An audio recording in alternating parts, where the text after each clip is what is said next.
Raider Nation, what's going on? It's Mitchell Renz here, host of the Raiders Report, and I got a fun show on tap for everybody today. Also, if you're trying to get in our fantasy football league, today's going to be a great day for you to try to get in. So coming up here live on today's show, the Raiders literally just wrapped up training camp practice.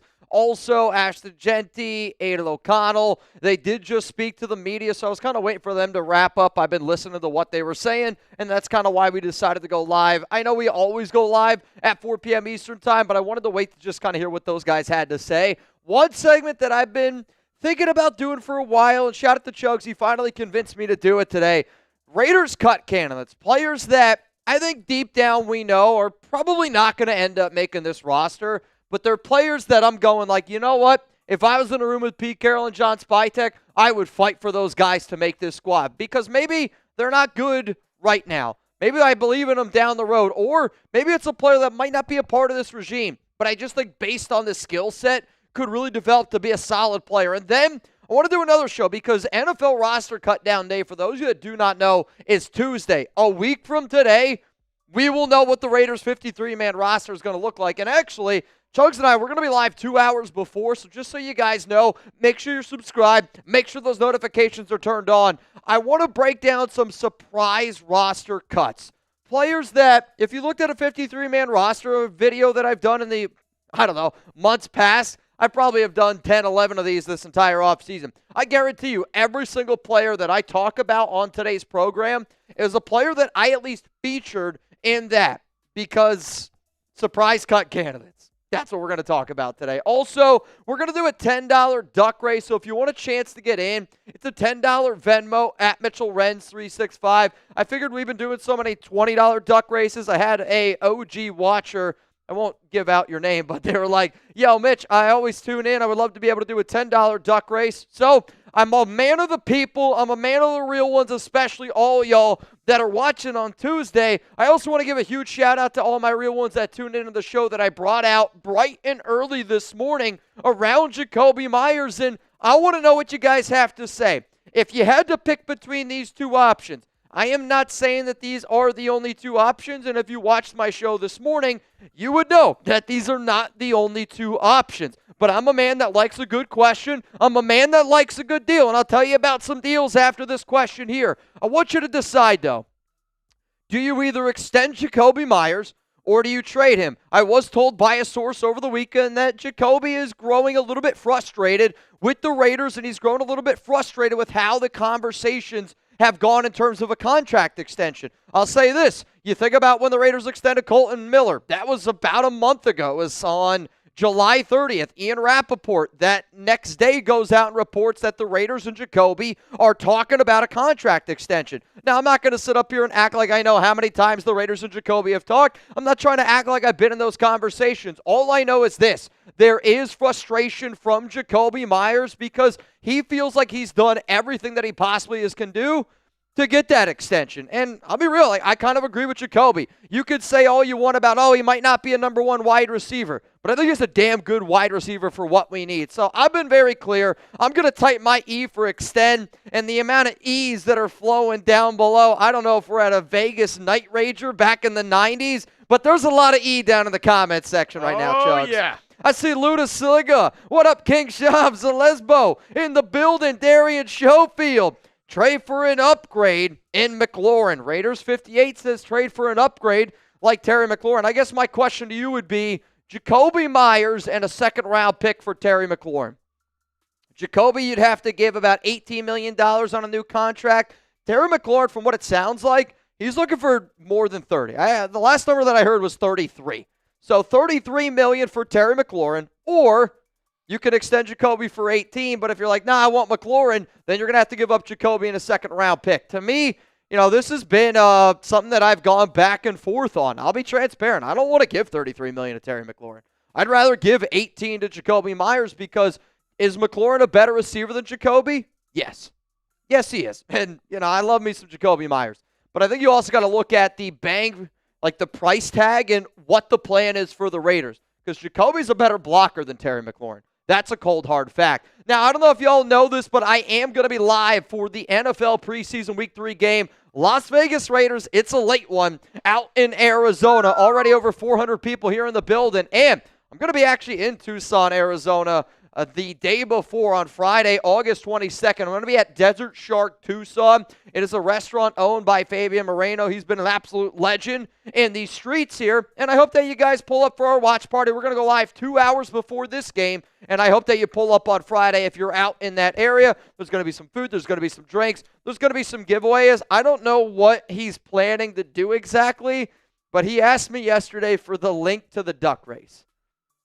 So I don't know if we're going to do in-person duck racing, but I think it's going to be pretty flippin' lit, man. That's kind of lit. Also lit. Today's Super Chat deals are as follows. Every 100 likes that we get on today's show, we're going to give away one raffle ticket to get into our fantasy football league. What's crazy, only 4 spots are remaining, and this week is the final week for y'all to have a chance to get in. I might extend it to next week as well. When I say final week, in my mind, I'm thinking like the final week before the regular season starts. I'm somebody that usually likes to do the fantasy draft on Labor Day weekend, so just be on the lookout for that if you're already in the league. But I would say here in the next weekish, right, from now until the Raiders make their 53-man roster cuts, is probably when we're going to be doing this fantasy football raffle. But if you want a chance to get in today, $5 Super Chat, ask me any question you want. We'll get you up on screen. We'll give you a raffle ticket. If you send in a $20, it's a $10 Venmo. Oh. $10 Venmo, Yep. You're in for the duck race.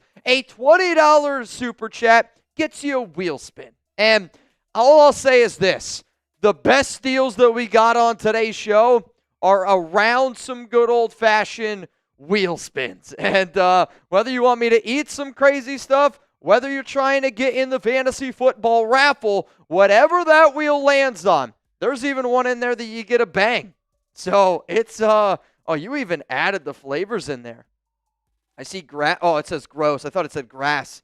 I was like, grass-flavored jelly bean, I do know is one of those. Bottom line is, if you're trying to have a little bit of fun today, there you goes, the wheel options. Also, every $100 Super Chat accounts as a bang. Whoever the bang MVP is in the month of August, you are in the Fantasy Football League. I did want to give a shout-out because we had a few people the other day go absolutely berserk on our Raiders 49ers show. Shout out to Husker Raider. Shout out to Josh I. Shout out to Ryan Campbell. And this is literally like half the damage those guys did. But we got some brand new high XPers, and I wanted to be able to show some love. I'll tell you this. I've seen a lot of shows throughout Chat Sports. This is the best highest top P, whatever you want to call it out there. Top P, yeah, XP. I can't read clearly today. Clearly having a tough time reading today. We got 400 people here. Anthony Blake said, stop with the Jakobi trade talk. Luckily for you, I don't want to trade him, so I don't know if you're yelling at me or if you're yelling at yourself. If you want to talk about it, though, put a hashtag Raiders in front of that bad boy, and let's talk about it a little bit. Again, you got to understand the way that I do this show. It's not that I want to trade Jakobi Meyers. I'm not afraid to talk about trading for Jakobi Meyers. I'm old enough to remember when Mitch wanted to trade Khalil Mack. Yeah, well, didn't want to trade Khalil Mack, but I was one of the only people back in the day that had the cojones to talk about it. If you look at the YouTube comment section, you're actually the one that made the trade. Oh, that's true. Believe it or not, if a trade actually happens, I'm usually the one responsible for it. At least that's what the YouTube comments say. Omar Martinez, what's going on, brother? I see a few people trying to get in this duck race right from the jump, and I absolutely love it. I appreciate it. Soldier Man said, Mitch, you got to get Soldier Man up in that O. Soldier Man, you in the duck race, my brother. Appreciate you, dude. I see Jaime Keys. Hopefully I pronounced that right. You in. Richard Engel, I got you. Mr. Suavemente, got you in that bad boy. Ryan, the Soup Daddy Campbell. What's up, Campbell? Victor Lobos, I got you. Right now, it is a $10 Venmo. You would go home with $35 here on today's show. And I don't know if this has been updated. No, it has been. The August bang race, still in the lead, is my guy Patrick Roche, who has been on an absolute flippin' heater this entire offseason. Cass Joey is in second, Raider Ron in third, and after a huge day, Ryan Campbell and Josh I are now into the top 5. But because Campbell and Josh I hit 2 gongs in our preseason game, I put them in the Fantasy Football League already. Ron's already in. Patrick Roche is already in. If it ended like this, I would just put Cass Joey in. All right, y'all. I don't have any super chats yet, so here's what I want to do. I want to get some questions up here on screen. I want to ask some questions to y'all. Let's get this conversation going. We're going to play a little game. All right, I'm listening. 3 players that maybe on the roster bubble, maybe not, maybe they are safe, but maybe they shouldn't be safe. Okay. But this is up to you. So I'm going to give you a name, and you tell me, should the Raiders keep them, try to trade them, or cut them? First player, Alex Kappa. Oh, dude. You're starting with the flipping doozy. I mean, Kappa, we'll talk about him a little bit today. He hasn't been able to practice, and he practiced today. Like when I say practice, he kind of practiced today based on some of the notes that I got. Backup right guard right now to JPJ, though. If you still talk to Pete, it sounds like that there is a competition going on. The problem is, I don't think that you can cut Alex Kappa. And I see a lot of people typing cut right now. The only reason why that I say that is because who's going to be the guy that is better option than Alex Kappa? And in all due respect to Caleb Rogers, I think that he is going to be a good depth piece at some point. But Alex Kappa is more NFL ready right now than Caleb Rogers. And I'm just a little bit concerned if you have a really bad offensive line with a Geno Smith, with an Ashton Genty. So to me, you can't say cut. Trade in a perfect world is maybe the answer. However, what team is going to take on? Like, you literally have to be like, all right, I'll give you Alex Kappa. And honestly, you'd probably have to give them a pick because they would take on the $4 million contract. I mean, at the end of the day, you're probably going to have to keep him. I think there will be a team, especially with more injuries to come. Yeah. Because offensive line is the weakest position group in the entire National Football League. Top to bottom, you're looking at the most elite guys, the most depth at that position. I would say O-line is the worst in the NFL in terms of depth and the amount of guys. That's why you see guys who aren't good continuously get contracts, get work, because there's not enough offensive linemen, because you have to think not only do you have to be good at football. You got to protect the highest paid player on the team, also, too. You have to be a massive human being. Yeah, you can be a wide receiver and you can be 5'11". You can't be an offensive lineman and be 6 foot. It's not easy. Yeah. I'll tell you that. Like, you got to be a big guy. So, offensive lineman, if you're serviceable or even decent, even below average, you can stay in the league for like 10 years. What's his name? Chuma Adoga is one of the worst offensive linemen I've ever seen, and I'm pretty sure he's been in the league for like 7 years. I mean, Alex Kappa is a good example, and I know Alex Kappa at one point was a really good offensive lineman. He was a very, very good offensive lineman. Had a bad injury, really hasn't been the same since, I think it was like 2020 or 2021, and statistically, like, somebody that's been that bad shouldn't get that many opportunities, but he's been getting opportunities. If you're a cornerback in the NFL, and you have a PFF grade in the 40s every year, you're probably not going to remain in the NFL. But there's so many good corners that come through that you're not able to stay in the NFL. You even see guys like Xavier Howard, who was once an All-Pro, get a very small contract. 1 year, $5 million. I think it was up to $5 million. Yeah. I mean, Jair Alexander, 1 year, it was $6 million. Now, I get, like, we're splitting hairs here a little bit with some of these guys, but I think Alex Kappa, I'm going to have to go with keep because we already need interior offensive line depth. That's why my philosophy, if I was running a football team, if I was the GM of the Raiders, every year, even if we had the best offensive line in the NFL, every year I would draft an O-lineman in one of the first 2 rounds. That's just me personally, what I would do. Even if we were good at that spot, every year, maybe in the 3rd round if we have all the positions filled. But in the first 3 rounds, every single year, I'm taking an O-lineman. I would still want to say I want to see the draft class. I think it's a good idea because I'm also on the realm of if there's a quarterback that's got high upside, you try to, if available, you try to take him later in the draft, right? Like Joe Milton to me is the perfect example of, just because of how athletically gifted he is, there's going to be a team that looks at Joe Milton, like the Dallas Cowboys, and they go, you know what? I actually might be able to make something out of that guy. And then the deal ends up going down. But, like look at Anthony Richardson right now. I don't know what exactly is going to happen to Richardson. For those of you that didn't see, the Indianapolis Colts, they named Daniel Jones the starter, which I don't think is surprising at all. They gave him $14 million. It looks very similar to the structure of the Gardner Minshew contract last offseason where they gave Gardner essentially $15 million guaranteed. Daniel Jones is the better passer. Anthony Richardson's the better athlete.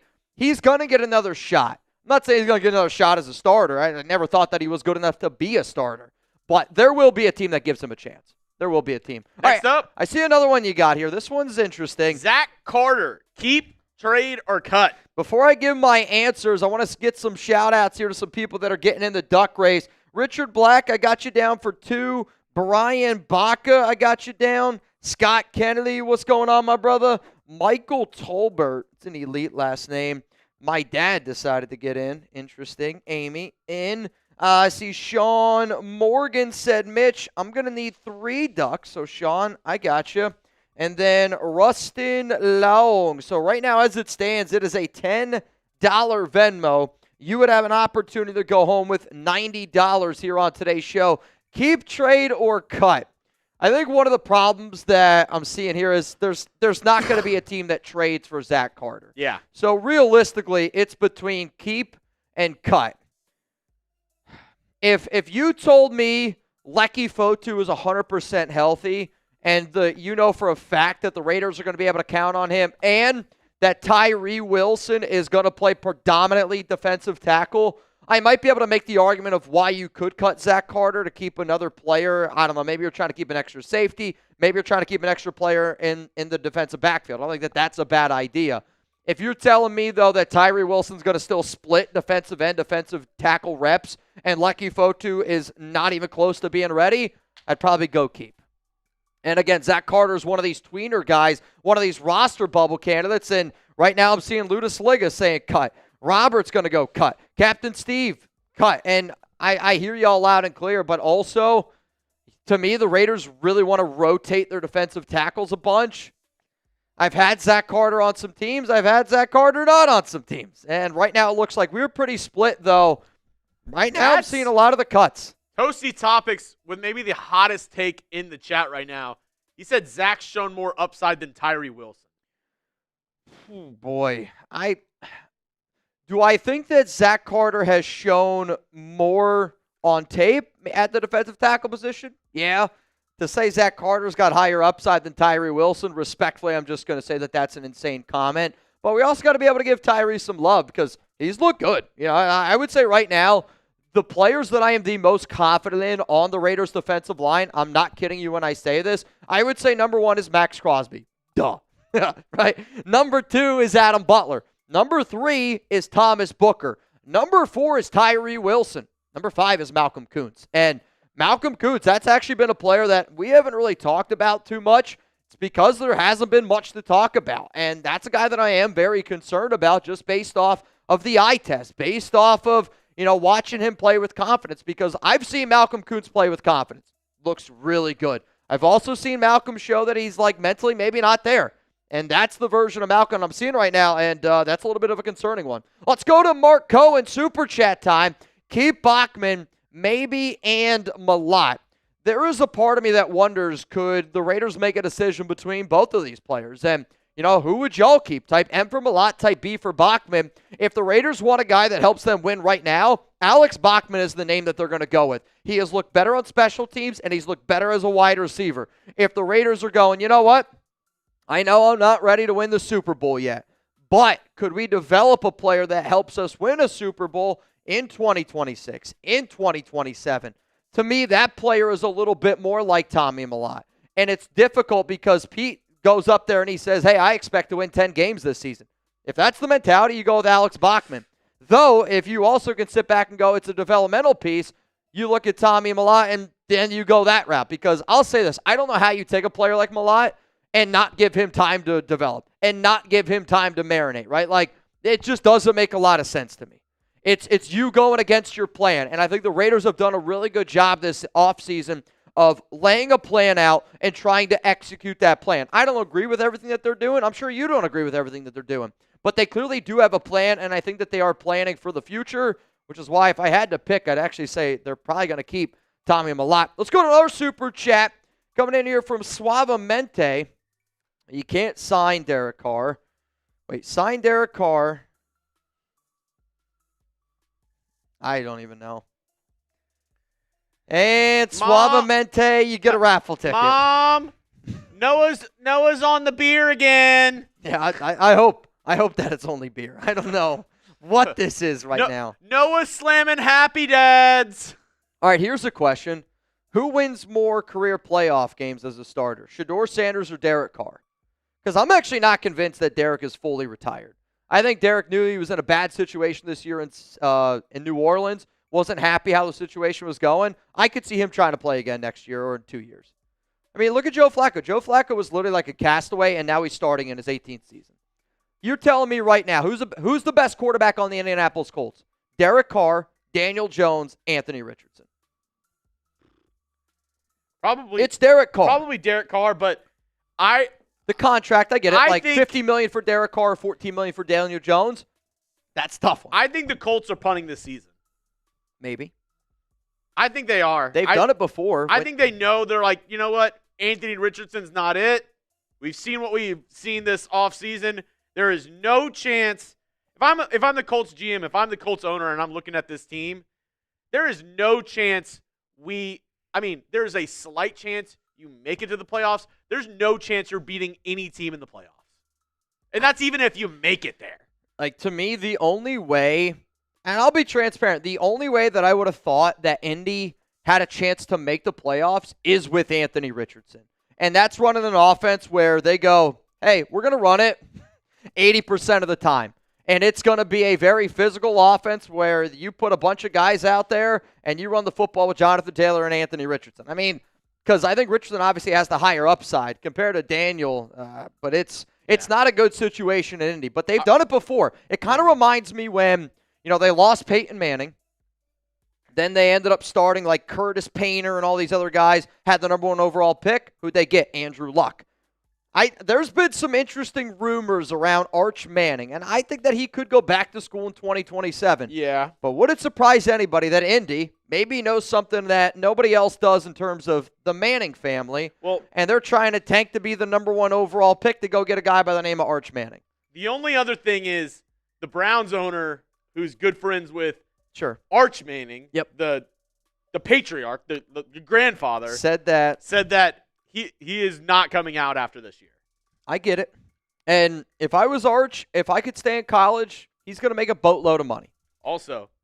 Would you want to play in the shadow of your Uncle Peyton? Also, though, UT, he's getting some preferential treatment there. Not only monetarily. Sure. Oh, what do you mean? Everything. Everything. I mean, I bet you. I bet you he goes to any restaurant in Austin, he's not paying. All right, who do you think is going to be a bigger celebrity, Arch Manning when he leaves Texas, or Johnny Manziel at Texas A&M? I asked everybody in the office, and they called me a madman. But I will tell you this. If Arch takes UT to the national championship game, he'll be a bigger, you could say, Dude, Johnny Manziel built that school.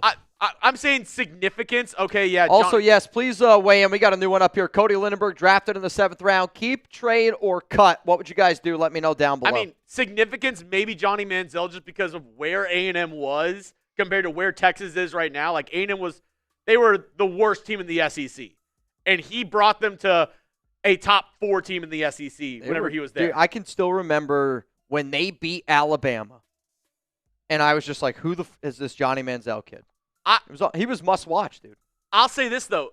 If Arch wins a natty for UT, if he wins a natty for UT, he will be a bigger legend at the University of Texas. Because of the name, because of the pedigree, and because, this Texas team is a blue blood that hasn't won since 2005. Yeah. 20 years. I'll tell you this. I always thought football was big up north, right? I've been to Penn State games. I've seen Michigan games. I've seen Ohio State games, right? And I'm not trying to take away anything from those programs. They obviously are amazing programs, but it's true. Football's different in Texas. It is, man. You go to a high school football game, it's a totally different feel. And just the way that people talk about Texas. Texas football, I think, is very similar to, if you've ever met somebody from Alabama or Georgia. Their favorite team's not an NFL team. It's Alabama or Georgia. There's a lot of people like that down here in Texas. And there's a lot of really good Texas, there's a lot of good football down here, obviously.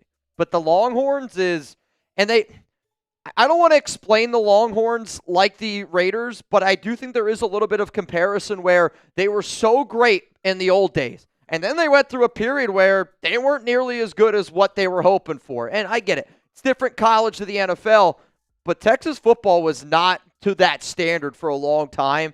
And now that they're back to that standard, dude, it's wild, wild, wild down here. All right, man, we got 600 people here in the building. I want to get into the very first segment on today's show. Again, we're going to go through some supers here. I got 3 shows on tap for all of y'all. And if you did not know, $10 Venmo to get into our duck race today here on the Raiders Report.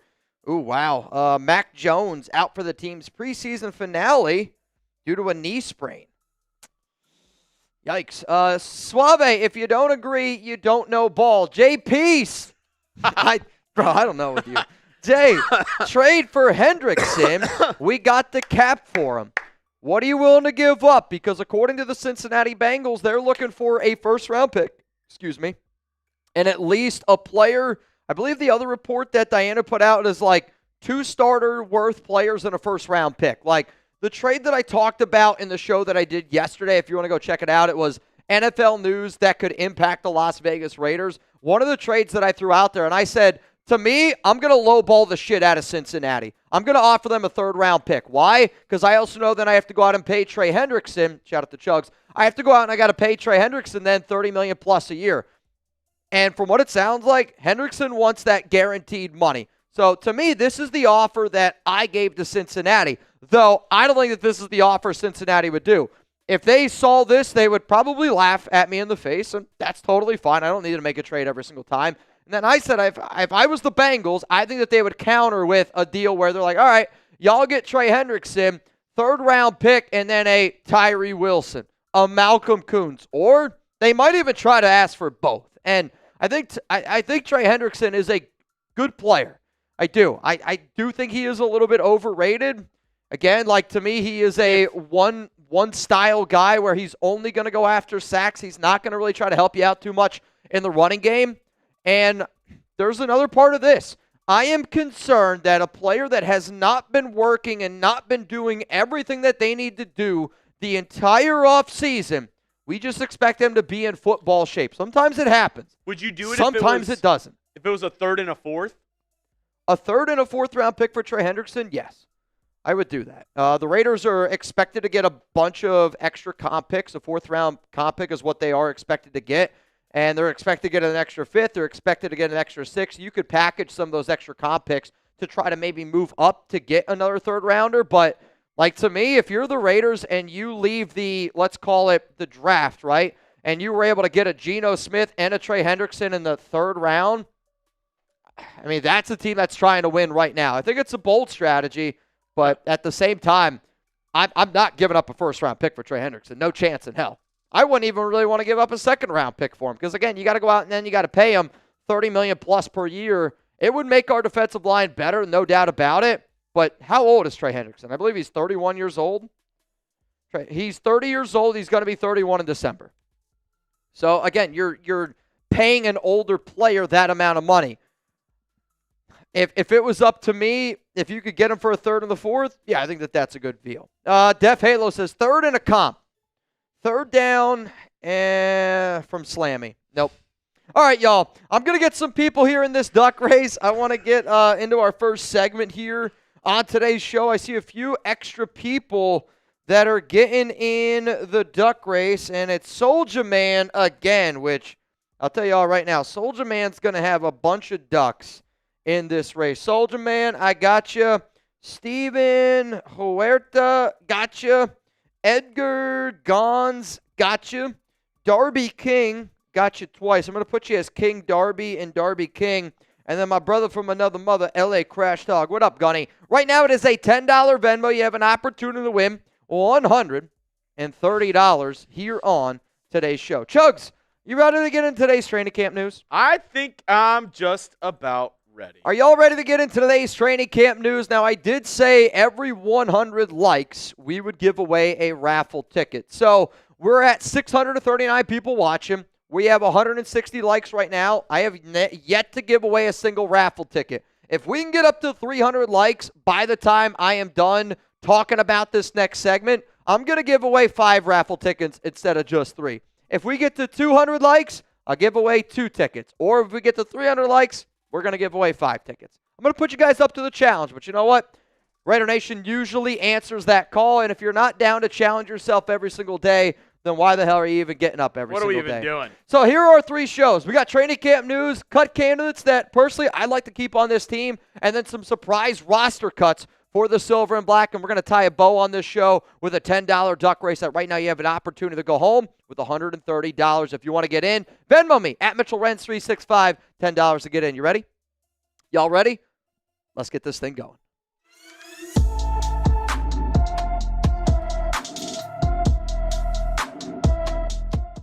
Raider Nation, what's going on? It's Mitchell Renz here, host of the Raiders Reporting. Coming up on today's show, I got some training camp news and notes from today that, at the end of the day, if I was a Raiders fan, if I was sitting at home watching a show on YouTube, this is what I would want to know. Then, I'm going to give you guys my depth chart reaction. The Silver and Black put out their 3rd depth chart right before that final preseason game up against the Arizona Cardinals. If you didn't already know, I'm going to be live for that game, so make sure you're subscribed. But that's what we're going to be discussing today here on the Raiders Report. And friendly reminder, anytime Raiders practice happens, I'm going to be dropping a video, so make sure you're subscribed. Let's go to the first practice note today. Alex Cappa is back, and he was back. And I'll say he was back in action, kind of. He was working predominantly as the team's right guard number 2, but I would say the Raiders were realistically just really trotting out JPJ over and over and over again to be that starting right guard. Kappa practiced today, but he practiced in a very, limited fashion. It was not even close to being 100%. And I saw it being reported that Kappa was back, so I texted one of my buddies and I go, so what exactly are we seeing today? Because the first thing that I saw in that offensive depth chart was the or next to JPJ and Alex Kappa. Like the video if you felt the same way. We'll talk about that here in a little bit. But from what I understood, it was Kappa still working his way back from that rib injury and just slowly getting the wheels turning, which, believe it or not, is good news. Having Alex Kappa back at practice is good news because we need the interior offensive line depth. Also, some more good news, Leki Fotu return. Whether you think Leki Fotu is going to make this 53-man roster or not, doesn't matter. What does matter is we need all the extra bodies on that interior defensive line to be able to make the best decision because this team's not going to win a lot of football games with the secondary that we have unless we can really depend on our interior defensive line, unless we can really depend on our defensive ends and a lot of our edge rushers. And for a guy like Leki Fotu, when he was signed this offseason, he was signed to be that, I would say, backup rotational piece to a Jonnu Lalu, to a Christian Wilkins. And when the whole Christian Wilkins situation ended up going down, Fotu was the one that they put in there getting the number 1 reps. And if that's the way that they view him as a big body in the middle to really eat up double teams, that is what this Raiders defensive line needs. Because we have a lot of other good athletes. Tyree, more one-on-ones. Max Crosby, more one-on-ones. If we get Adam Butler, more one-on-ones, Leki Fotu is going to help you do that. Let's go to the next note here. I would say probably the biggest reason why this is good news and probably one of the biggest winners of today's practice, it's Kai Blue Kelly. And when I get notes on a player and when I get the amount of notes that I've been getting on Kai Blue, you got to pay attention to it. And from what I understood today, they put him on the outside. They put him on the inside. They were telling him to cover Dante Thornton Jr. They were telling him to cover the intermediate routes and slot. They were putting him and they were testing him out high and low. Which if you're Pete Carroll, if you're John Spytek, if you're Patrick Graham, if you're whoever the hell it is, Ricky Manning, the Raiders cornerback coach, you need to figure out what you got in this secondary. And, you even heard Brian Stark talk about it a little bit today, the Raiders assistant GM, before practice kicked off. I'm concerned about the cornerback room. I'm sure y'all are probably concerned about the secondary. We need as many players humanly possible to continue to step up because we got to figure out how to replace Nate Hobbs, how to replace Jack Jones, how to replace Jacorian Bennett. And Kai Blue Kelly right now is taking advantage of an opportunity, and I love what I've been seeing out of the young man. Let's go to another one here. Darian Porter, he continues to get a lot of work on special teams, and Pete Carroll said it the other day that if you play corner on this team, you're going to be expected to play special teams. And when I heard Pete say that, the first thing that I thought of, I was like, well, Stephon Gilmore ain't going to play special teams. Rasul Douglas ain't going to play special teams. Asante Samuel Jr., no chance is going to play special teams. But the fact that they keep putting Porter out there on special teams and they keep using Kai Blue Kelly as a starting outside corner, and he even started a little bit today at the nickel position and looked really damn good while he was doing it. But I do wonder, the more and more reps that we've been seeing, it's Darian Porter and Kai Blue Kelly. They've been splitting a lot of first-team reps. And then I get a note that he's a special teams demon, and he is. He is a long, lanky guy. But I wonder if the Raiders value Darian Porter's special teams ability so much where they're giving Kai Blue Kelly some of these extra opportunities because they're going, again, we're going to do a lot of different stuff, and we're going to put the best players out there on the field. Maybe Kai Blue's a better corner, Darian Porter's a better special teams player, and they'll rotate him in. Let's go to another one. Trey Tucker, I was told today he was uncoverable in one-on-ones. And to me, Trey Tucker should dominate in a one-on-one setting. Yes, he's maybe not the most physical wide receiver in terms of, his big bodiness, but pound for pound, he's a tough guy. And if you're out there on a practice field and the objective is for the defender to not get a hand on you and for him to be in a phone booth with you, like, in all transparency, if Trey Tucker's in a phone booth, I don't think I'm getting a hand on him. He's quick. He's agile. They're moving him pre-snap a bunch. And I love the fact that Tucker has been somebody that you could tell he's got a little bit of a chip on his shoulder this offseason. And maybe that chip is Chip Kelly, but they're looking for him in big-time situations. Sure, only 2 catches in the preseason, but both of those have been for first downs. I love what I've been hearing about Trey Tucker, and quite frankly, it fires me up. Let's go to another note here. Geno connected with Jakobi Meyers for a touchdown during the one-on-one periods, and I was talking about Jakobi Meyers during our live show. I also talked about him a little bit early this morning. Geno's go-to guy is Jakobi. Jakobi, though, is growing a little bit frustrated right now with this organization because he feels like, hey, man, I felt like I've done everything you possibly could have asked me to do. Commitment to excellence, showing up to non-mandatory events. And now all I want is y'all to show right by me and give me that contract extension. Again, I'm not saying that Jakobi's going to sit out, but what I do know is that's Geno's go-to guy. And I actually think that there is a higher probability that Jakobi Meyers has more receptions. Shouldn't say higher. I think there's a chance that Jakobi Meyers has more receptions than Brock Bowers. I think Brock Bowers is going to get double-digit touchdowns this upcoming season. But the Raiders got to make sure that they do right by Geno's go-to guy. And based on some of the things that I've heard over the past, we'll say, 72 hours, I was told basically over the weekend, we got to figure out what the hell's going on here with Jakobi. And again, not that Jakobi's going to do anything bad, but I want to do right by our guys. Let's go to another practice note here. Kai Blue Kelly versus Darian Porter is the cornerback 2 battle. I kind of already took a little bit of a deep dive, gave you guys my news and notes on that. So I'm just going to hit you with right now. What do you guys think about this? Because there is a legit cornerback 2 battle going on right now between Darian Porter and Kai Blue Kelly. And this could be the pinned comment here on today's show. So y'all are about to get hit with a YouTube ad break. While that ad is playing, I want you to scroll on down, and I want you to give me your answer. And I'm going to really, really look at all the real ones out there. I'm going to challenge a bunch of our Raiders fans because this is the time of the offseason where there's literally jobs on the line. If you're going to type 26, tell me why you're going to go with Darian Porter. If you're going to type 36, tell me why you're going to go with Kai Blue Kelly. My answer is going to be coming up right here after this YouTube ad break. The reason why I'm going to sit up here and go cornerback 2 should be Darian Porter is because if our coaching staff is going to look at me and they're going to tell me, hey, we're trying to develop players for the future, the player that you should put more time and effort to develop is the guy that you drafted in the 3rd round out of Iowa State, a player that's only played cornerback for 1 season, a player that I do think Darian Porter has higher upside as an outside corner compared to somebody like Kai Blue Kelly. But I'm also saying that because Kai Blue was really flipping good today in the nickel. He's better than Darnay Holmes in the nickel. He's better than Greedy Vance in the nickel. And I understand that the Raiders want to do a lot of different things here with versatility, and maybe cornerback 2 is the wrong thing to say. I'm thinking cornerback 2 is the guy who's next to Eric Stokes on the outside. To me, the best cornerbacks that we have right now are Kai Blue Kelly, Darian Porter, and Eric Stokes. I think that we should be able to figure out a way how to get those 3 players on the field because Jeremy Chin is not somebody that I want really deterring away from safety. I want him to be that strong safety. Also, we need extra help in that secondary, and if Isaiah Pola-Mao is going to be all that we have, we need more dudes that can cover, and Kai Blue Kelly is taking advantage of his opportunities. Bryant Stark said this today, and it really kind of grabbed my attention because he was asked about the cornerback room, and he said, we're trying to find the right mix right now, but there are a lot of players in there that are playing well. This is going to be a big week to finish out practice and see how that position group is going to fall. And I think one of the things that you saw today was, again, they're trying to move Kai Blue Kelly. They're trying to figure out what they got in him. And he is one of the most polarizing players for this offseason for the silver and black and a player that I can't even believe how much we've been talking about him, but it's the compete mentality. You're getting more and more out of guys, and he is one person that continuously shows up to these practices. Let's go to another note here. It's Eric Stokes, clearly the cornerback one. It's not even a conversation, really. It is Stokes. He is number one, and everybody else is falling behind him.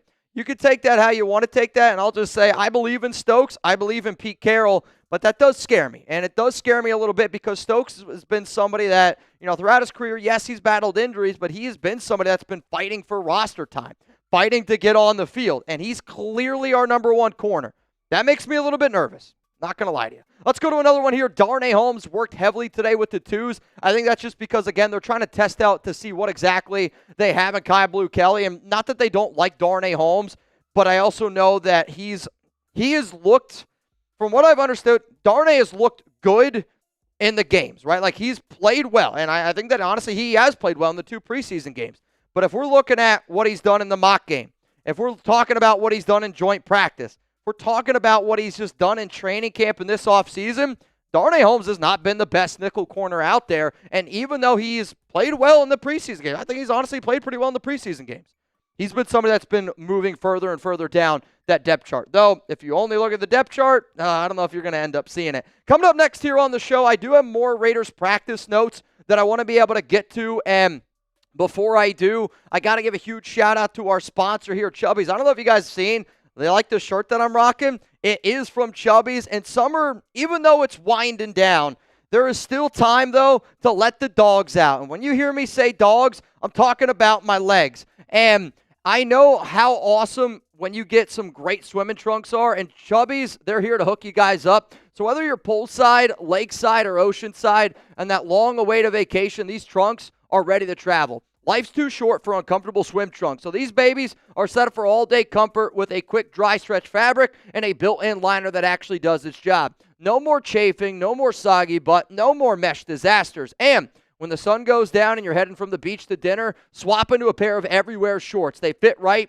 feel right, and go with everything. And after wearing them once, you're going to find yourself wondering why even own other shorts. So for a limited time, use our exclusive code CHAT, that's C-H-A-T, for $10 off at chubbyshorts.com. Let the thighs out and let the good times roll in. So whether you're suiting up for cannonballs, cookouts, casual Fridays, Chubby's has you covered. For a limited time, Chubby's is giving our listeners $10 off your first order with our code CHAT at chubbyshorts.com. That is code CHAT at chubbyshorts.com. Support our show. Let them know that we sent you. Give summer one last hurrah. Keep the good vibes a-rolling with Chubby's. Comfy, casual, and built for life. The Chubby's original stretch shorts can live on your legs, and I'm telling you right now, I am somebody where I always think about what the hell am I going to wear when I go to Vegas. I plan on going out to Tucson, Arizona. I know I've been talking about it a bunch on this show. This is literally a shirt made for Tucson, Arizona. These clothes from Chubby's are literally made for Las Vegas. It's hot out there, man. And I know how hot it is out there. And I sweat freaking all the time. Hell, I'm sweating right now. But if you want some clothes that'll fit right, feel great, and honestly, when you go out, you're feeling great in them, Chubby's has got you covered. Those links are going to be available to y'all down in the comments, down in the description of today's show. Let's keep it moving here today on our practice notes. Landon Roberts. I heard, man, he was banging and clanging today. He is somebody that always wants to set that tone. And from what it looked like today, Roberts was carrying a little bit of that chip on his shoulder, and I think that's somebody that wants everybody to know that he's going to bring that boom. He's going to bring the bang. He's going to bring the hit stick, and he was really trying to hit some people today. Quite frankly, a lot of the linebackers were. I don't know if they were challenged today or what, but maybe that's just the mentality that they're playing with. Downhill, and they're really hitting. Speaking of a hit, I got to see if I can get the video because one of my buddies just texted me, not just texted me, but texted me during practice and said, dude, Jamal Adams just lit up Ashton Jeanty.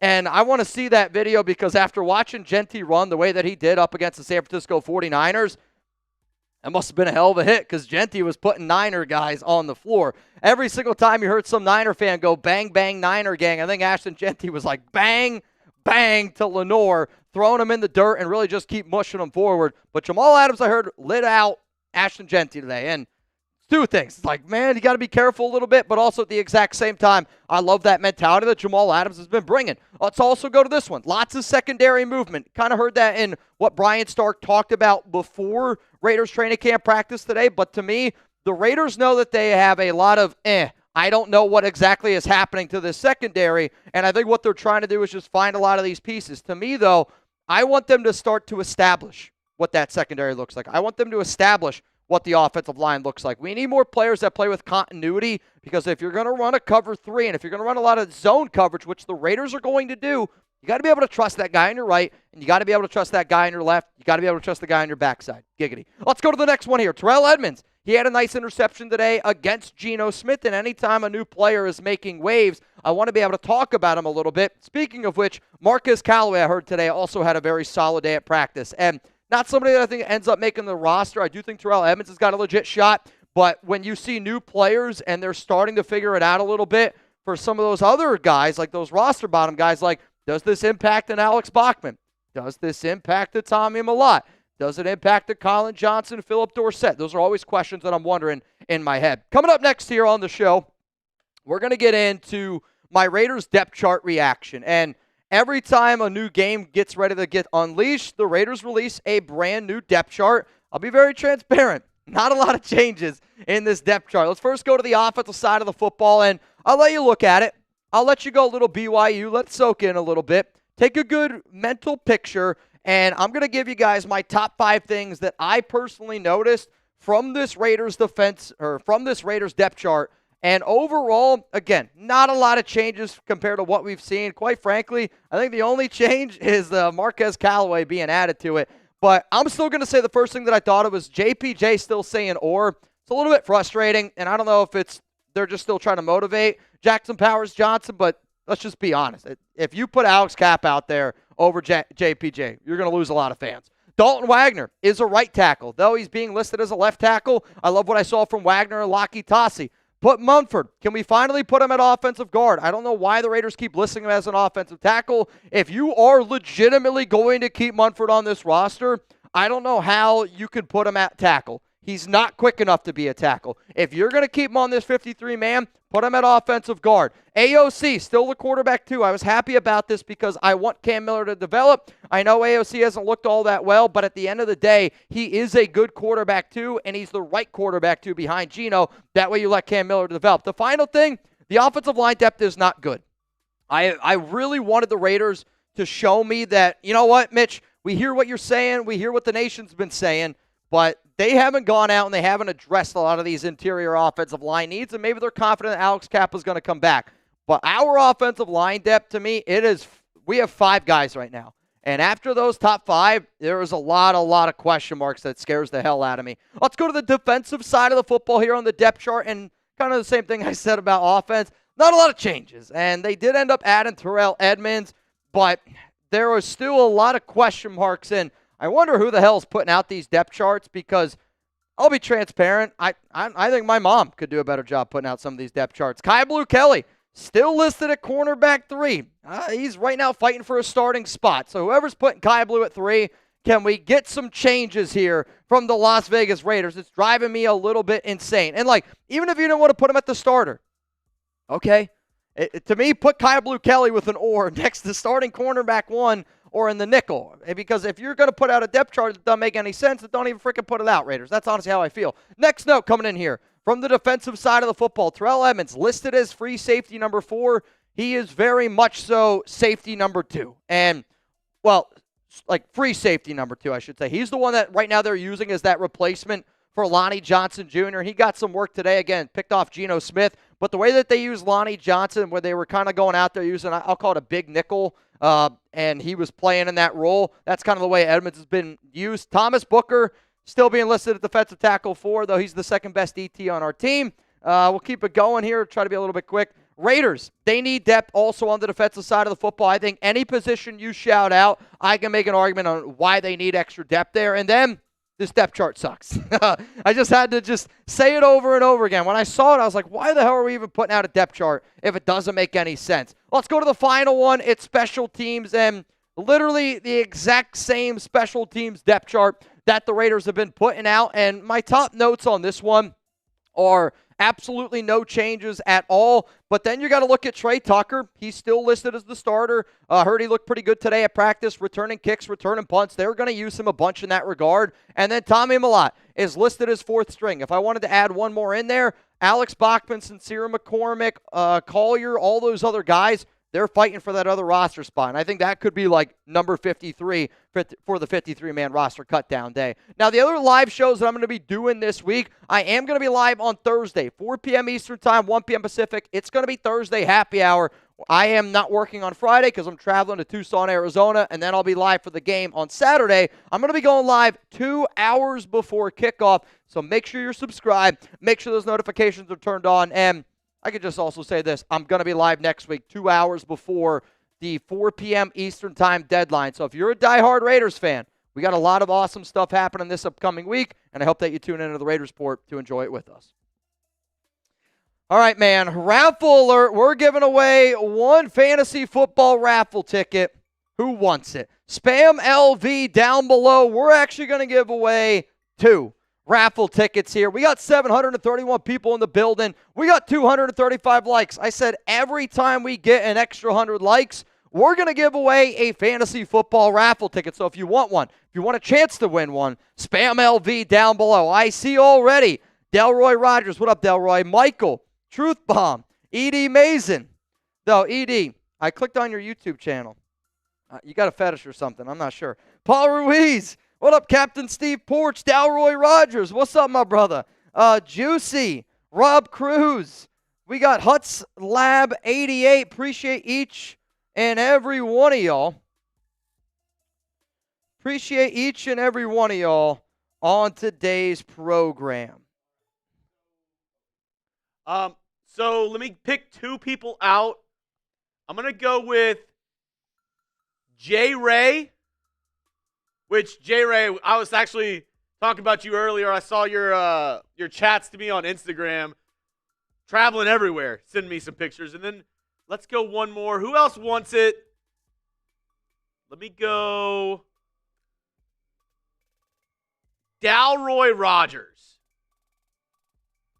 Dalroy Rogers. We're going with you. So 2 tickets, but remember, every 100 likes, we're giving away another ticket. And I have a deal right now for everybody. We're 50 likes away from 300. If we can get to 300 likes in the next 30 seconds, I'll give away 2 tickets. If we can get to 300 likes in the next 30 seconds, I'm giving away 2 tickets. We have almost 700 people here. That should just be 50 of y'all easily. Go hit the thumbs up icon. It's that easy.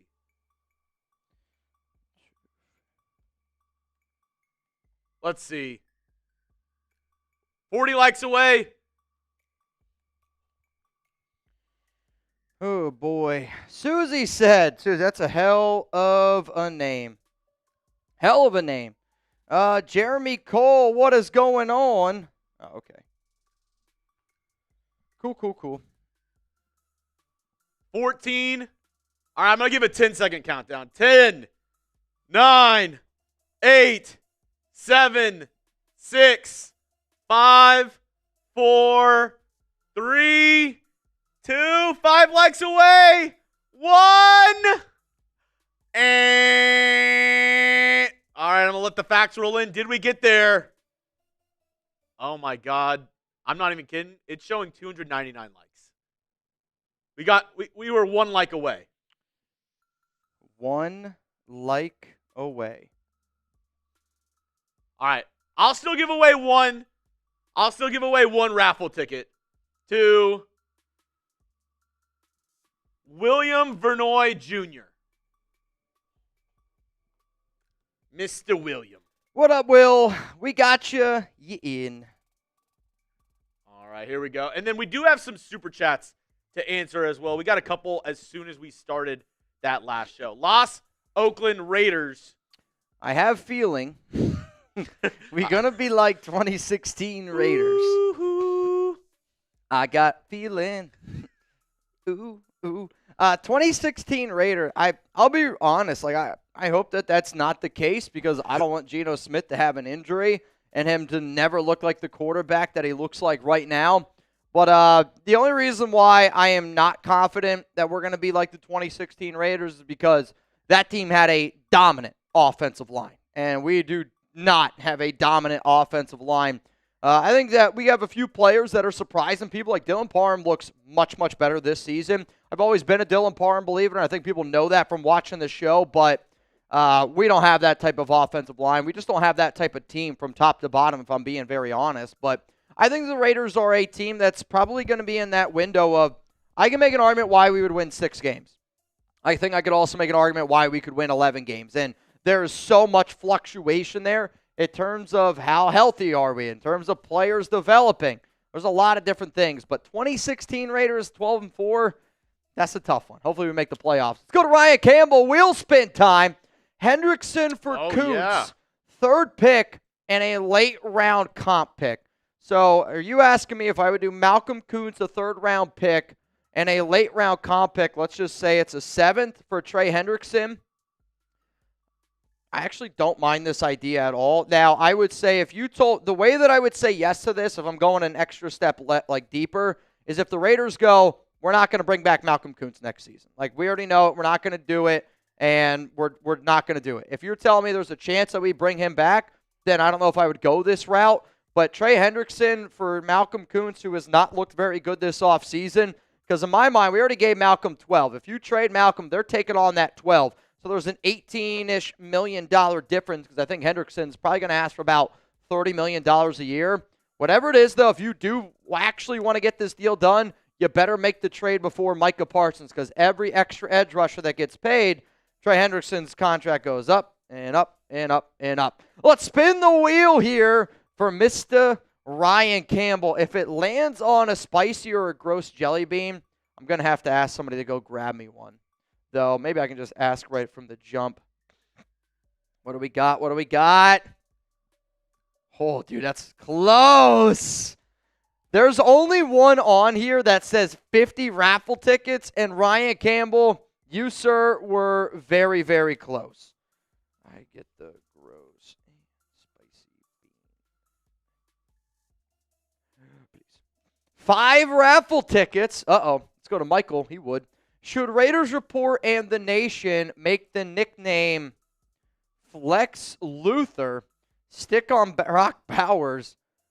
Shaved his head. He's a flex tight end, and he flexes on defenses, and he shaved his head. You're like, I really want to get that through. Wait, did he shave his head? Yeah, he's bald. Which I think for everyone, it was time for Bowers to shave his hair. There had to be somebody close to Brock and go, Brock, you're way too talented to be worried about your hair. And it's not like he didn't have a great head of hair. So I did see a picture of him with a shaved head. Now, I'll be real. Is this real? I don't know. I know what picture you're talking about. But if he has a bald head, I don't think it's the worst idea possible. But at the same time, I think great nicknames kind of name themselves a little bit. Yeah. Flex Luthor is interesting, though. I don't mind it. I just feel like you can't force it. Like, to me, a name like Brock Bowers, like the double B, I forget what that's called. If like a word is like BB, Brock Bowers. Alliteration, is that the right word? I don't know if that's the right word. I like that, though. Instead of alliteration, it's the alliteration. I'll tell you what, not bad.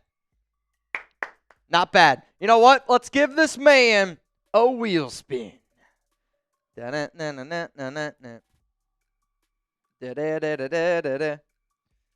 my God. It's the same one. Oh, dude, it literally Can I get the other ones, too? spanned to the exact same one that he did the last time, I think. Are both in there? Nope. Can I get the gross and spicy? I just need the gross and spicy ones. You're good.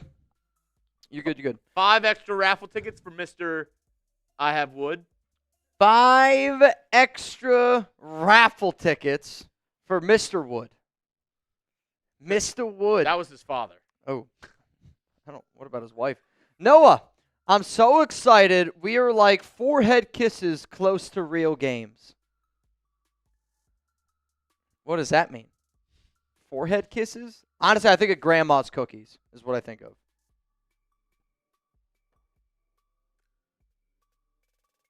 Bro, I don't get it. Name rhymes with Milkins. Oh, Jesus Christ, dude.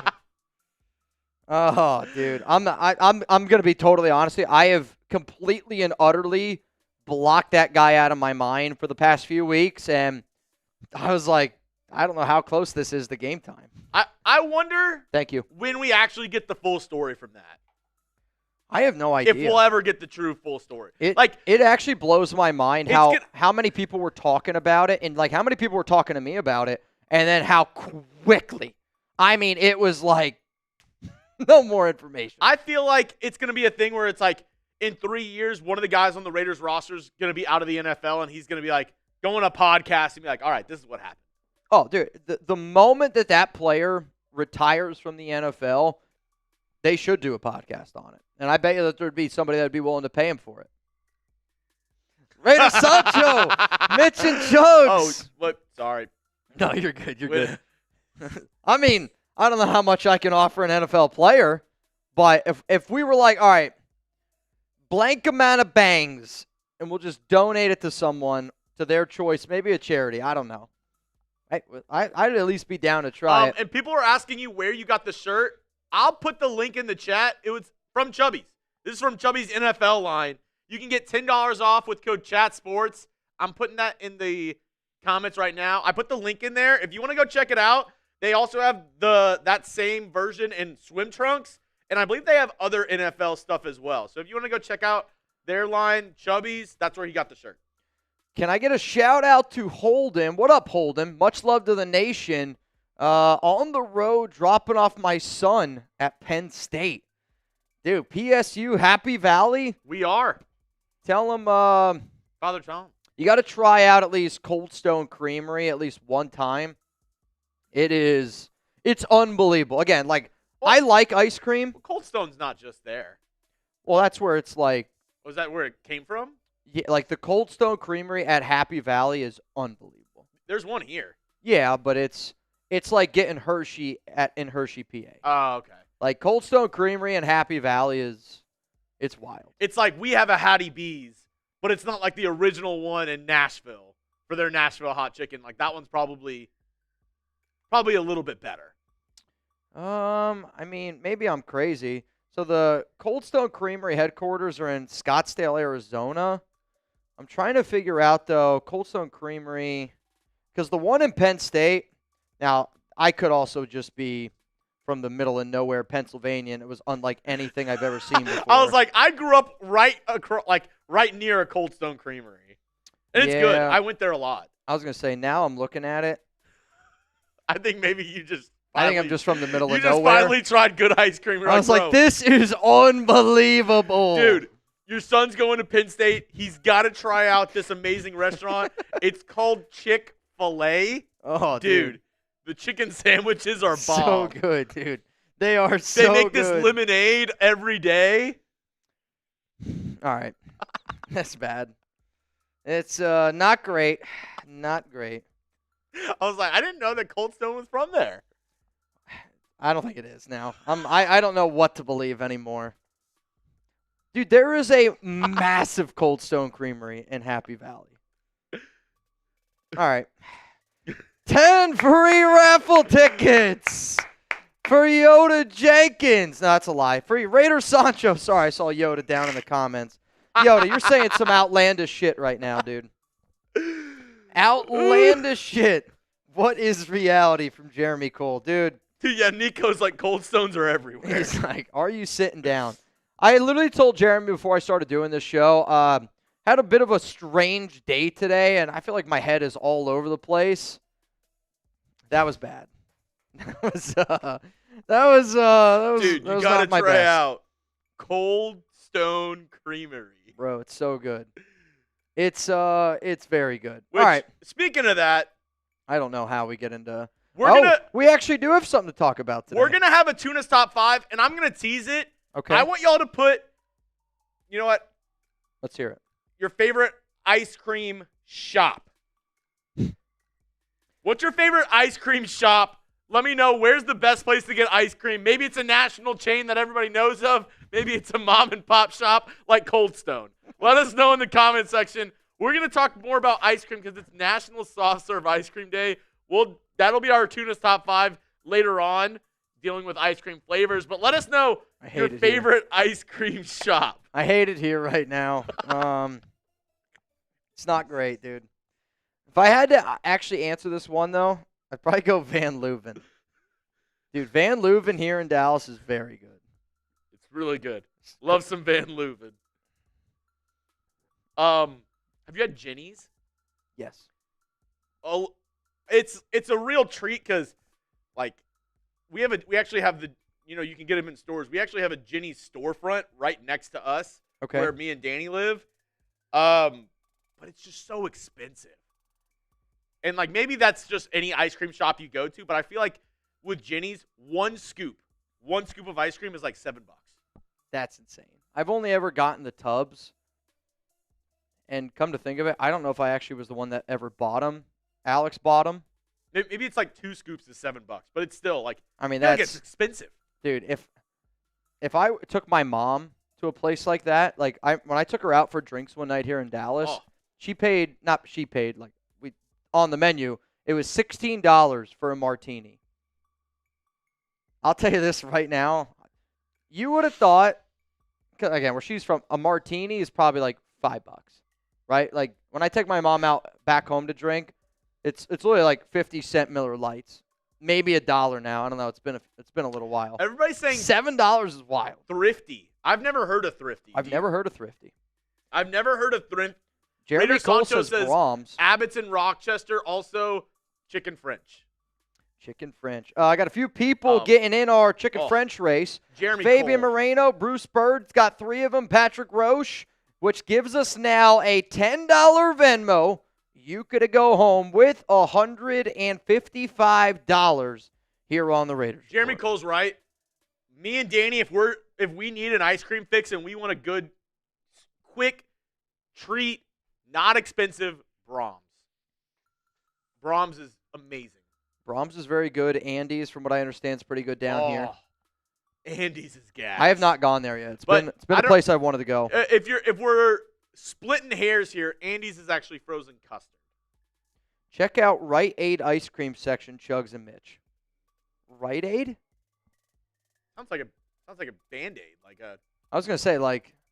Is that a store, Rite Aid? Is that like a CVS or a Walgreens? Like a Sheetz or Wawa? No, it's a drugstore. Yeah, it's like a Walgreens. Interesting. All right. Thrifty is Dollar Tree ice cream. Dollar Tree? Like Dollar General? I've been to Kilwins before, but usually when I go to Kilwins, it's like a candy shop, and they also have ice cream, but I always end up getting like the chocolate caramel. Like it's one of those shops that has like all like the little chocolates everywhere. Like they have like the different kinds of chocolate caramel, dark chocolate caramel, chocolate covered graham cracker, like all the different chocolates and stuff. That's what I usually go to Kilwins for. But they do have ice cream too. I just I've never gotten that. That sounds good. I'm a chocolate fan. All right, let's get into the next segment here on today's show. And the next segment that we got coming up here is going to be players that I think are probably going to get cut. But they're players that if I could say, you know what, here's my final defense. I'm going to walk up there. I'm basically going to be the attorney. I'm sitting in front of Pete Carroll. I'm looking at John Spytek, and I'm going, I know you're probably going to move on from these guys, but these are some players that I personally would want the Raiders to try to keep on our roster. That's what's going to be happening. That's going to be coming up here on today's show. So that's what I want y'all to think about. After this segment, we're going to get into our Tuna's Top 5. It's going to be around ice cream, and we're going to do it a little differently today. It's going to be me against Jeremy. A little small family-owned shop by the name of Baskin Robbins. I'm leaving. I deserve it. All right, let's get into this segment here, and then we will get into our Tuna's Top 5, and I'm gonna ask y'all, would you go with my side, or would you go with Jeremy's side, and maybe we'll let Tuna decide. You ready? Y'all ready? Coming up, let's get into this next segment here on the Raiders Report.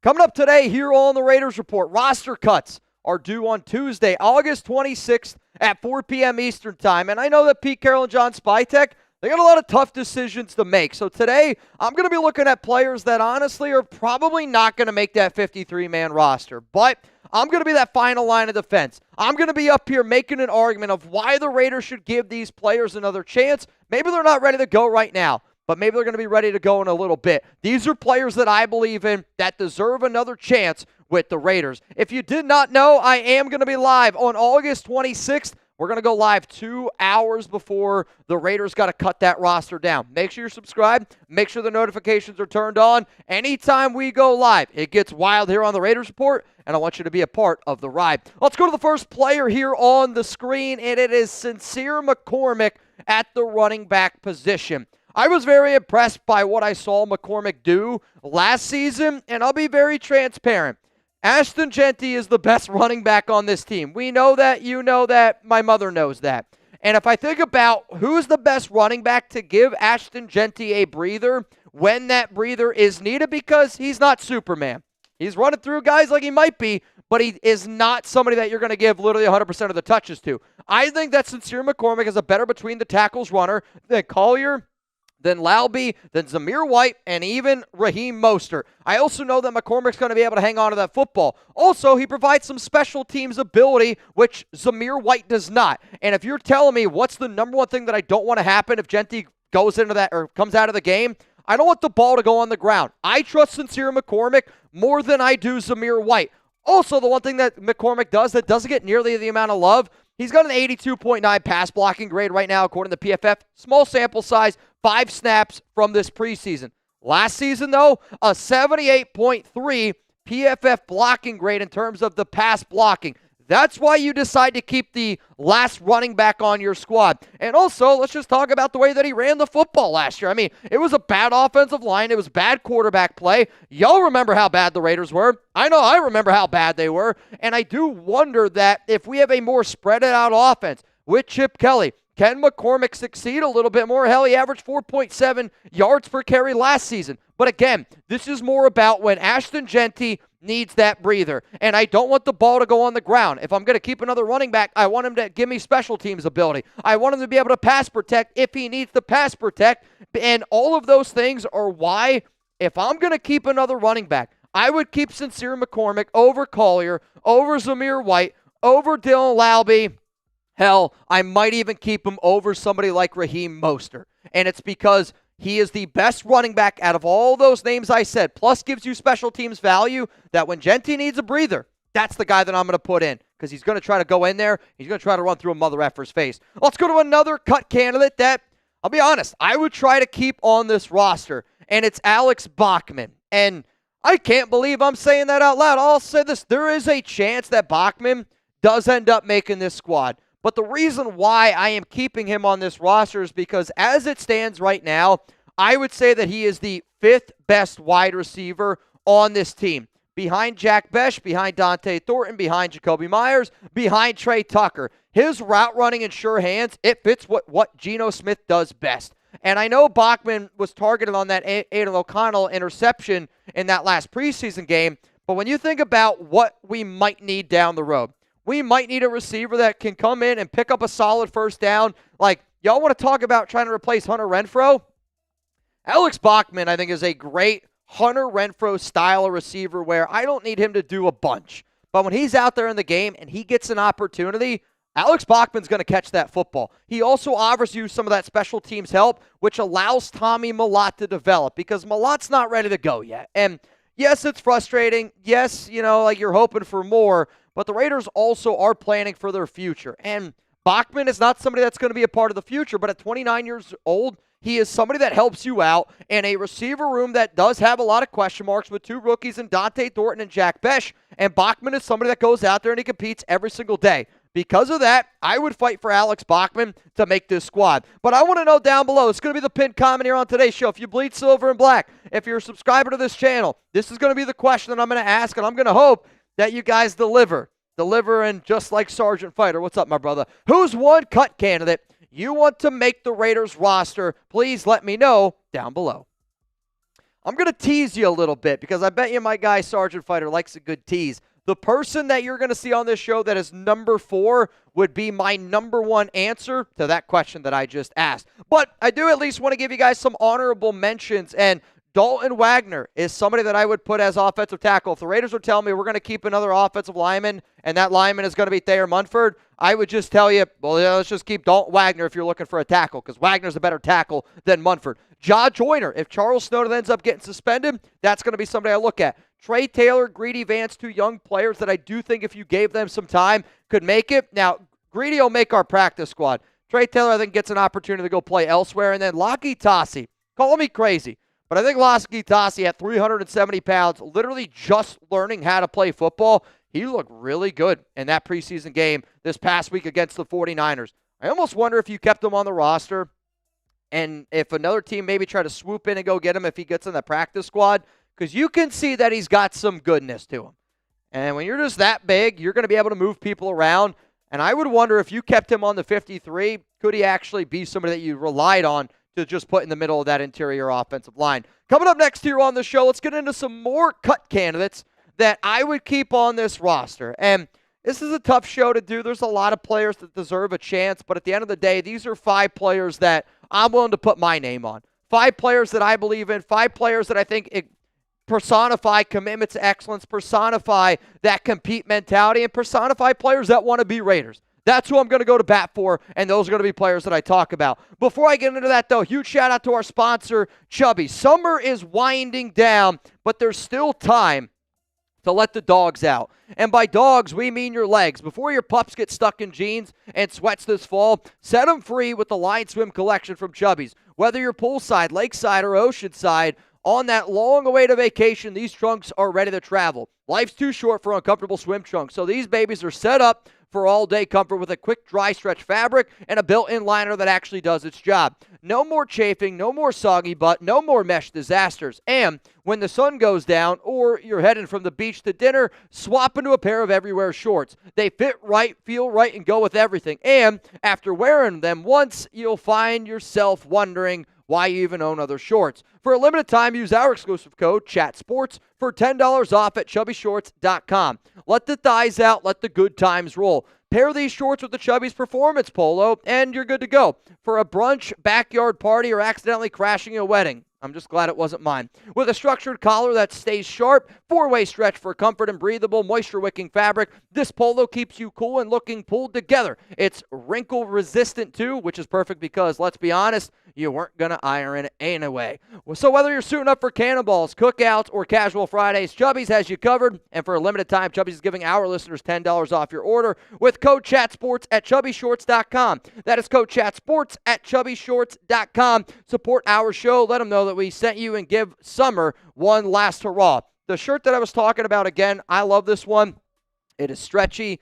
The performance fabric is unbelievable, and if you're somebody that's planning on, I don't know, partying with me out in Tucson, Arizona, or if you're planning on going out to Las Vegas where it's hot as balls, you need something that can handle it. This is lightweight, it's super breathable, and as you can see, I think it's actually impossible to get wrinkly. I think I could crumble it up, put it in my suitcase, put it in my bag, and y'all won't even know. Hell, I might even try that this Friday. Let's go to the next player here on the show. It's going to be Andre Carter at defensive end, and even though Andre doesn't look happy to be on this show, I'm happy that he's on here. And this is going to be one of those players that I've gone to bat for in the past, and he hasn't been on my 53-man roster recently. It's because I haven't been hearing as much. But I do think that he's a solid depth edge rusher, and I am concerned that Charles Snowden is facing a possible suspension, and I don't want to have to deal with a situation where we keep an edge rusher, he gets suspended, and now we have to go look for somebody else. That does concern me, because I think that Snowden is going to end up getting suspended at some point this season. I think also, though, if you end up keeping a player like Zach Carter, let's say, that also allows Tyree Wilson to play a little bit more of defensive tackle. So if you keep a player like Zach Carter to play DT, and Charles Snowden is, let's say, not a part of the picture, then you put Tyree Wilson in at defensive tackle a little bit more. By doing that, and I think that they're going to end up keeping Carter, that means we need another defensive end.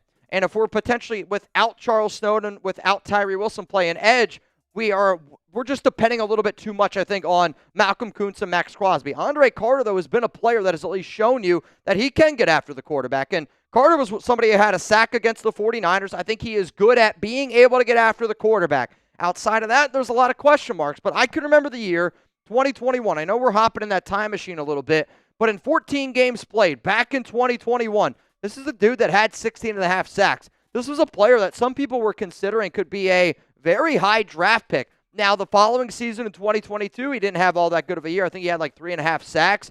But I believe in his talent, and I believe in his competitive nature, and I believe in Rob Leonard. And for a player that did have some draft pedigree, I mean, I went on NFL.com before doing this show, and I was like, where did they think he was going to get drafted? Because my eyeballs are telling me this is a player that should have been drafted. And once you know it, NFL.com's like, oh, he could have been drafted in the 5th or 6th round. Andre Carter is a good player, and I think for that reason, I would try to keep him on this squad. Coming up here, though, my pinned comment answer. Remember, I told you, I asked you all a question. Who's one player you think could get cut that you would want to defend? That player is coming up for me after this YouTube ad break. I'm going to go with linebacker Amari Gaynor, and I can imagine that some of the real ones probably got this one because you all know that I got a soft spot for Amari, and it's been a player that I've been rooting for, but it's a player that I've been rooting for because there is a glaring hole in our linebacker room, and it's the inability to cover. And I think he's one of the better linebackers in terms of coverage on our team, and as it stands right now, he's got a 61.0 PFF coverage grade.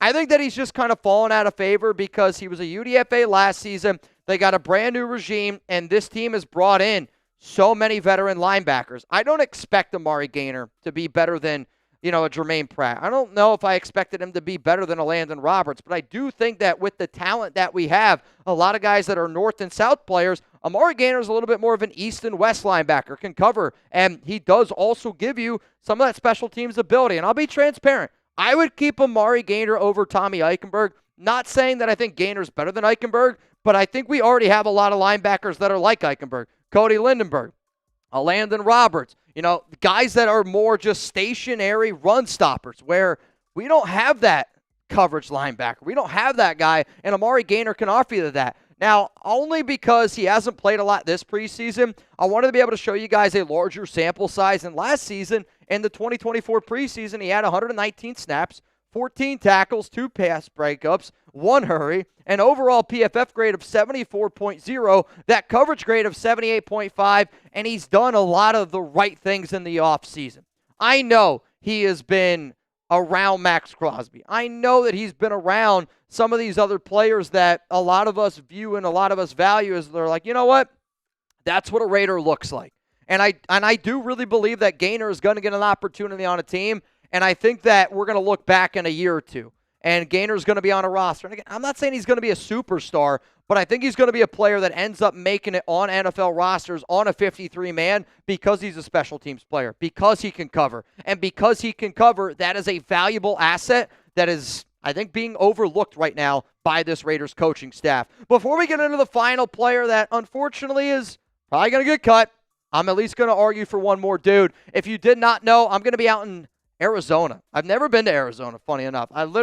Crazy enough, I've never been out there. It's been a state that I've been trying to get to for a while. Quite frankly, my wife is a little bit jealous that I'm going to be hanging out with y'all. So, when? This Friday, August 22nd, 12 to 3 at Desert Shark Tucson. The address is right here. If you're like, Mitch, I'm willing to party and hang out with you all day. Bro, I got nothing to do. Literally, my plan on Friday is to hang out at Desert Shark Tucson, have some food, have some drinks, talk to Raiders fans. If y'all want to hang out all night, I'm down to hang out all night. If you're like, let's just get food and some drinks, Culinary Dropout right next to Desert Shark Tucson. I hope to see you guys there. Also, if you are looking for more information, give Desert Shark a follow on Instagram. It's right here down below. And if you're just looking for info on what the giveaways are and what the prizes are, follow him, DM him. I promise you, he'll get back to you. Let's go to the final candidate here that I think the Raiders are probably going to move on from, but it's somebody that I would like to keep, and that's going to be safety Thomas Harper. And I say that because you're going to hear me sound like a broken record. I am concerned about our ability to cover in the secondary, so I'm going to keep players that offer you that ability. And with a 76.4 overall PFF grade, this is somebody that I think could be good. I should also note that this 76.4 coverage grade is from last season. He's played in only 1 snap this preseason, so that's on me. But it's also because Harper can play in the nickel. And when you see the Raiders, the way that they're envisioning this defense, you can see they want safeties, whether you're a Lonnie Johnson Jr., a Terrell Edmonds, or a completely different skill set like Thomas Harper. They want to know, like, can you drop back into coverage? Can you play cover 3? Can you also play up near the line? Can we get some of that Patrick Graham versatility? And Harper can do that. The problem is, though, he's been battling injuries. He hasn't been out there on the field. And if the Raiders are willing to keep a Lonnie Johnson Jr., I don't know if they're willing to keep 2 safeties that are a little bit banged up. Now, when you look at his numbers from last season, they were impressive. 191 snaps. You could see the 76.4 coverage grade, but this is somebody that showed you that they could do a lot of different things from overall. I should say where it says snaps, that's his overall PFF grade of that 78.3. But Thomas Harper is a good player, and he is somebody that, when given the opportunity, has shown you, I think, much like Kai Blue Kelly.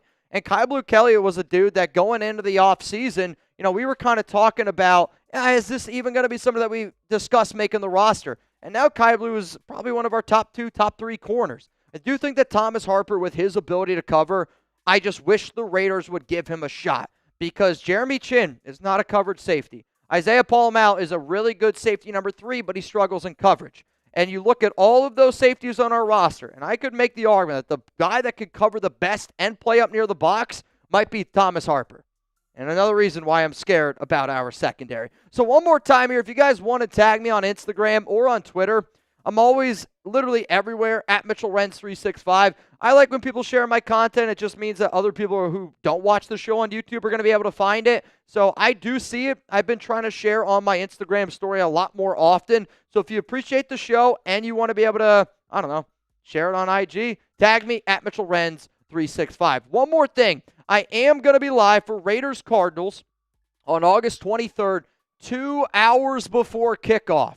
It's going to be a great time. I love preseason action, and honestly, the third preseason game might be the most entertaining to watch because guys are literally playing for their jobs. I can remember a conversation I had a few years ago with Nick Kwiatkowski, one of the Raiders' old linebackers. Him and I were out in Vegas. We were partying, and he was literally like, he loved the preseason. It was right around the time there were some conversations about them shortening the preseason, about them getting rid of it, and he was a player where he was like, I'll always fight for the preseason because that's how I ended up making my job. It's how I made my name for myself.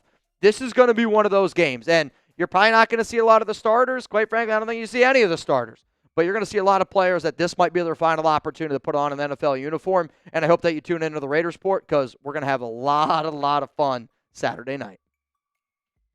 I'll also say this. I think we're going to treat Saturday night a little bit like a Thursday. Not like a Thursday Raiders happy hour, but third, fourth quarter, I'm down to get a little bit weird because this is going to be like midnight. Yeah. I can remember the last game. It was late. And around midnight, as soon as it hits midnight, I say we get weird. All right, y'all, what's your favorite ice cream? Coming up here, we're going to get in to our Tuna's Top 5. And if you're new to the show, I know we've had a bunch of new subscribers, and I love the fact that this family continues to grow. Tuna is a member of Mount Raidermore. He unfortunately passed away earlier this offseason. And to always make sure that we remember the people that helped us, got us to where we are, I wanted to be able to keep doing a segment. We call it Tuna's Top 5. So what Tuna was known for was really big on like doing these top 5s, and it could be any topic. Literally, what do you always, Italian brain rot? Like it could have been Tuna's brain rot topics. Anything was on the table. So what we typically like to do is either take suggestions from y'all, or I'll go and I'll look like, what's today's national day?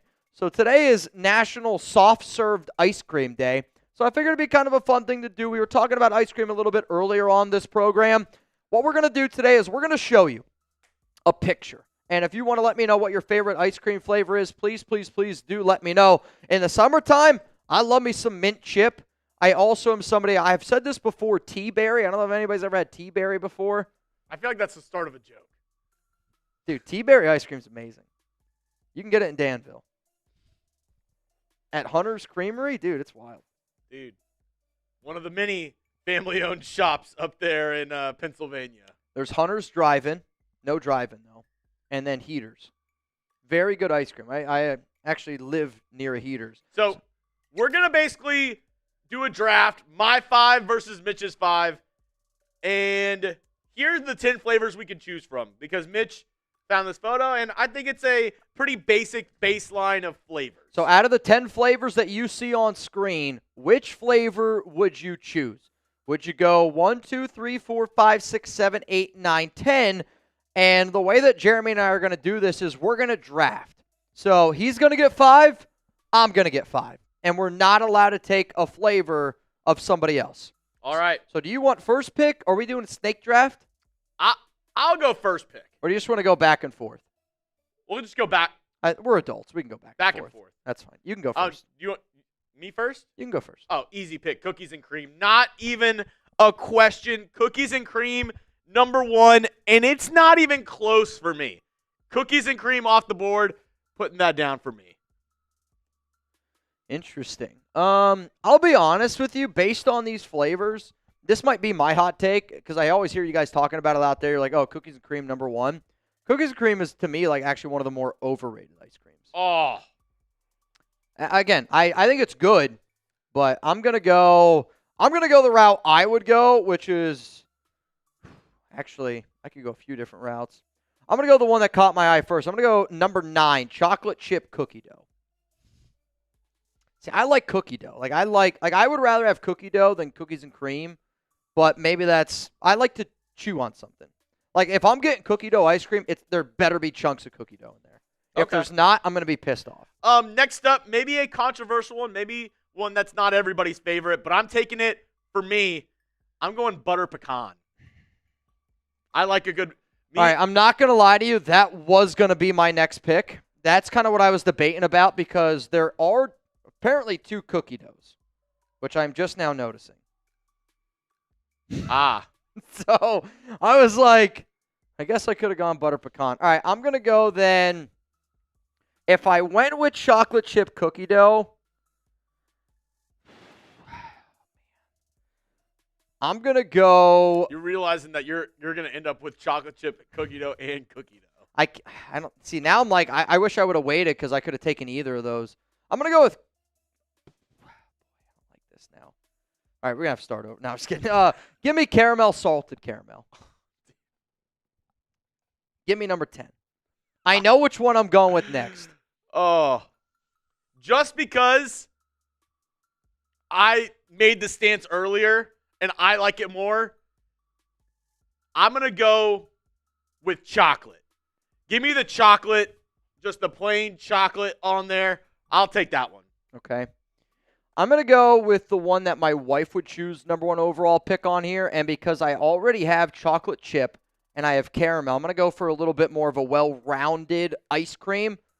In terms of what I'm going with here, I'm going to go with strawberry. Give me that number 4. Okay. So you got chocolate chip cookie dough. Mario Spam and pistachio. I'll tell you what right now. I love pistachio. A good pistachio ice cream is probably one of my favorite. Mint chip, I hear you. Number 4, give me all right. So we've got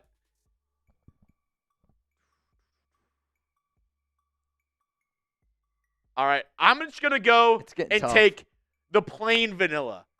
F the French vanilla. This is America. Give me that homemade vanilla. I think you're being a little bit.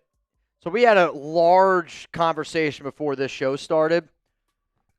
I think actually if you would have went with French vanilla, it would have helped you out more. I already won this, so it doesn't matter. Dude, I don't know if you did. That might have cost you. All right. I don't know. See, here's the problem. All right,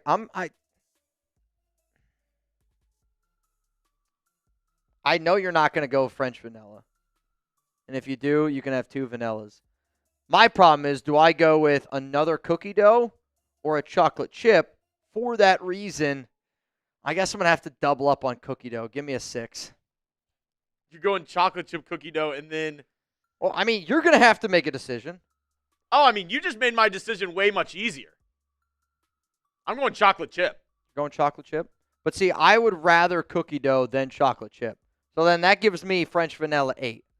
All right, so are you going to go with Chugs type C or Mitch type M? Chugs ended up doing 1, 2, 3, 5, and 7. Chugs was 1, 2, 3, 5, and 7. So I was 4, 6, Yeah. 8, 9, 10. So my lineup is cookies and cream, buttered pecan, chocolate, vanilla, chocolate chip.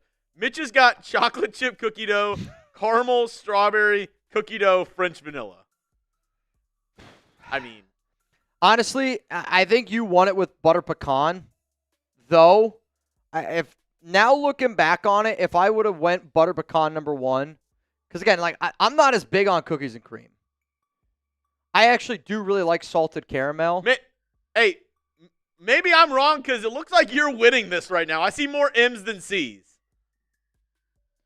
G-Money, you don't got to apologize for me. This is an honesty show, right? Like, I want to know what you guys... I don't know how people are typing an M right now. See, here's the... Again, cookies... Like, if you're telling me chocolate chip cookie dough or cookies and cream, I'll be the unpopular one. I like cookies... Like, I like chocolate chip cookie dough more. Your biggest outlier to me is butter pecan. Because I love butter pecan. I can't lie. Those are my... Like, chocolate chip cookie dough and butter pecan would be my one, I think I would easily clear if number 5 was mint chocolate chip instead.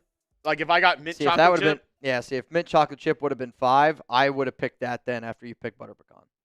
That actually might have been my number 1 pick. Because now noticing all these cookie doughs. Yeah. We got to change the picture next time. That's actually pretty wild. Yeah. Green screen. Crazy. Sergeant Fighter Bang!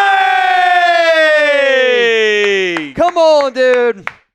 Styling, profiling, limousine riding, jet flying, kiss stealing, wheeling and dealing, son of a gun. Can I get a Semper Fi? Semper Fi. And this is actually the correct answer. Fire from me up. Patrick Roche Bang! From the top row. This is the correct 1-1. Jamaica almond fudge. It's supposed to say Jamocha. Oh. So it's like coffee, chocolate, ice cream with almonds and fudge in there. Now thinking about it, shocked that coffee wasn't even an option. Oh, if coffee was up there, that would have been my 2. Cookies and cream probably still 1. Would have gone coffee 2. Coffee ice cream is probably, to me, the safest ice cream. Y for yes, in for no. Do you like coffee ice cream? Dude, I love coffee ice cream. I saw Jeremy Cole type in one of the places, I don't know if it's Van Leuven or one of the spots down here, they do a coffee Rocky Road. I've not had that. It is, it's so I have a coffee. It's so good, dude. I have a coffee chocolate chip ice cream, and trying to be, obviously I'm eating ice cream, so it's not healthy, but I'm trying to be a little bit better, so I'm just like kind of working on my pint a little bit at a time. What I'll do is I'll put a little bit of caramel on top, little caramel sauce, and just eat the caramel sauce with the ice cream on top, and once the caramel's gone, then I'll put the cap back on. No cap. See, my problem is I can't eat, like, do you eat it like on the weekend or like during the weekday? I have a crutch where I cannot go to sleep without a sweet after dinner. Even if it's just like I'm with you. one chocolate almond. I'm with you. I feel like I got to end the night sweet. I was gonna say I can't eat ice cream Monday through Friday. Because if I do, I'll eat the whole tub. Like, I have no ability. Oh, it's pathetic. Quite Dylan, frankly. I had that the other day. The Haagen-Dazs Dulce de Leche ice cream. Oh, gas, bro. Have you had it? See, that's like the perfect salted caramel. That one on top of apple pie. Oh my god! You wonder why we gain weight. I wonder why I gain 25 pounds every football season. It's because of conversations like this. What up, Larry? Maybe Mitch is on to something. I can't remember when you sent that in. Larry. Wait, let's see. It was at 4:37, so 3 minutes ago. Nope, that's a lie. It was, oh my God, when was this? 4:07. 4:07. That was 33 minutes ago. Larry, if you're still here. Oh, this is when you were talking about ice cream shops. So I think he's making a joke about you with Cold Stone. All right. You know what, Larry? I thought we were friends. Noah, Mitch, I know that size matters in your trenches, but are you looking more for length or for width? Also, Richie says he doesn't like coffee ice cream. Probably width. Which is kind of surprising because I thought Richie would be a coffee guy. I can tell you my dad's ice cream order, and it's been the same for 30 years. All right, you say it. Richie. Well, there's steps. Richie, put your ice cream order in the chat, and we'll see what he's saying right now matches with it. Dad, if we're going with the one that you've gone with forever, and if you're gonna deviate on me now, I'm gonna be disappointed in you. I don't know if he's still here, because where I grew up, we grew up right next to an ice cream spot. So my dad and I, we would always go down. We would get ice cream, and there's a story. Well, I'll let him do it. Tell me when. Go ahead. You do yours, and then we'll see if your dad matches it. All right. It is vanilla ice cream in a dish. Chocolate shell on top. Sprinkles. Okay. That's it. I thought you were going to give me something crazy. No. That is the equivalent of, in the movie Benchwarmers, we're like, all right, I got a crazy one for you. Sandwich, cut off the crust. It's right there. Wow, this thing is crazy. Yeah. Again, my dad is very simple, where, like, I don't know if you guys like the chocolate shell, but vanilla ice cream. I thought you were going to say something like shell, sprinkles on top. Chocolate sprinkles. Strawberry ice cream, add chocolate, add caramel, add pineapple bits, add like all this. Like I thought it was going to be something wild. Well, no, that's why I was like, again, it's Ryan Campbell saying raspberry ice cream chugs. I've had raspberry with dark chocolate chips in there. Amazing. Ryan Campbell, I don't know if that's the one you're talking about. But I've had where it's raspberry ice cream with dark chocolate chips. So good. Well, see, if you like that, Alex just bought these things for me the other day. It is raspberries with a thin white chocolate covered in dark chocolate. I think they get them. I think she gets them at Trader Joe's. Mm-hmm. Yeah? Oh, you already know? They're good. Okay. They're really good. Chuck's like, it's not my first rodeo. Nico! Nah, bro. Have y'all had Ben and Jerry? Nico, come on, man. There's another German version, even better. Ben Gergen? I don't think that's actually ice cream. I think it's Ben Jergen. I think it's Ben Jergenoff. Oh, dude.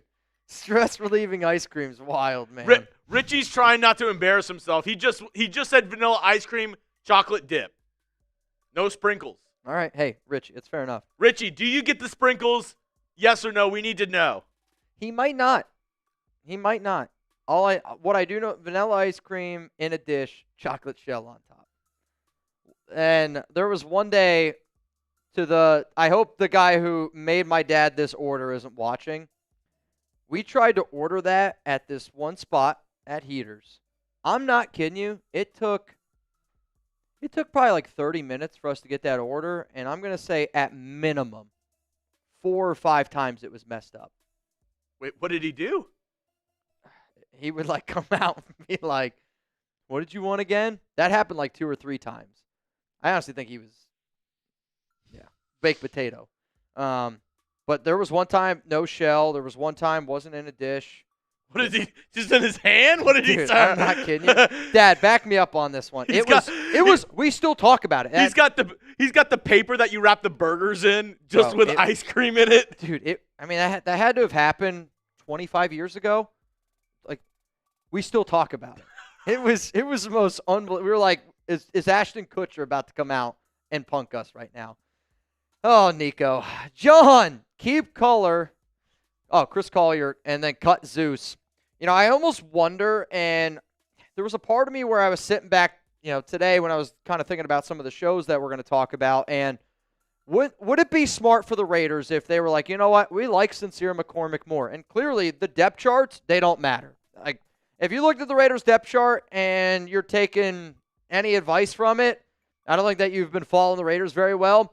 Wouldn't it be smart, though, if the Raiders actually wanted to try to move on from Zamir White and actually try to trade him away? And they're like, you know what? We're going to put him at RB2, and we're not going to show him a lot this offseason because if we don't show him a lot, maybe that means that we like him more. And it's because we have more confidence in a Sincere McCormick, in a Chris Collier, maybe even a Dylan Laube. Like, it's not that I don't want Zamir White to succeed. I just can't imagine putting him on the field. Again, you always want Ashton Genty to be out there on the field, but I can at least give you an argument of why every other running back, maybe outside of Dylan Laube, you would put on the field. And Zamir White is a fumbling maniac. It's the truth. He puts the ball on the ground, and I hope that he can clean it up. But he looks a lot different than the Georgia version of Zamir White. Let's go to Kika. With our current cornerback room, I still don't know how I feel about the Jakorian Bennett trade. So was it really a good idea to trade away a talented corner? I think that both teams can win in a trade. And I think that both teams are winning this trade because Thomas Booker at defensive tackle Thomas Booker at DT for the Raiders would make a bigger impact on our team than Jakorian Bennett would have made with the Raiders. And I say that as I've been a big Jakorian Bennett fan. We had him starting in our Madden game, right? Confirmed your dad does like sprinkles. Oh, all right. He doesn't get them, though. You can't give him the rainbow sprinkles. They got to be the chocolate-covered sprinkles. This is truth.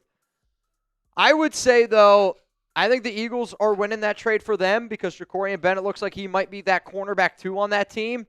But also, I am a believer that winning in the trenches is more important than your secondary. And I believe with a head coach like Pete Carroll, you're willing to gamble on that cornerback room a little bit more because you believe in Pete. So to me, I look at Thomas Booker being he's a really good defensive tackle. I think he's the second best defensive tackle on our team. And I'll take a number 2 DT over a number 2 corner any day of the week.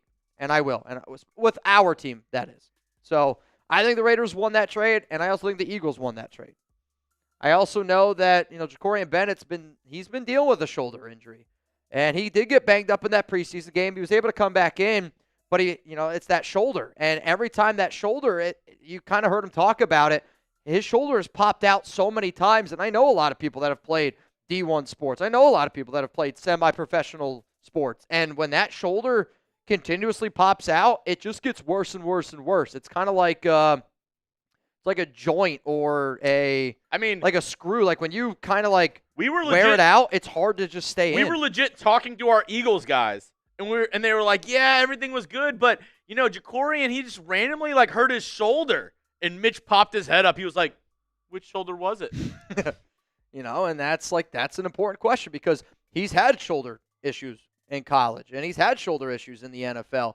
And if that shoulder keeps on popping up and if it keeps dislocating, it's a matter of time of how many more times is that going to happen. And I think for the Raiders, they wanted, and I think the other reason why a Jakorian Bennett trade happened is because Pete Carroll said it the other day in that press conference. We want corners that play special teams. You can't put Jakorian Bennett out there on special teams because of how banged up that shoulder is. So I think they looked at a guy like Thomas Booker, somebody who has some connections to this staff already. And when I say staff, I mean the front office. Anthony Patch has been a very well-respected man. Brandon Hunt is a very well-respected man.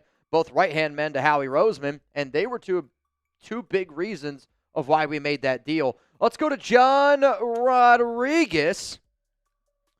Rainbow ice cream? What, like sherbet?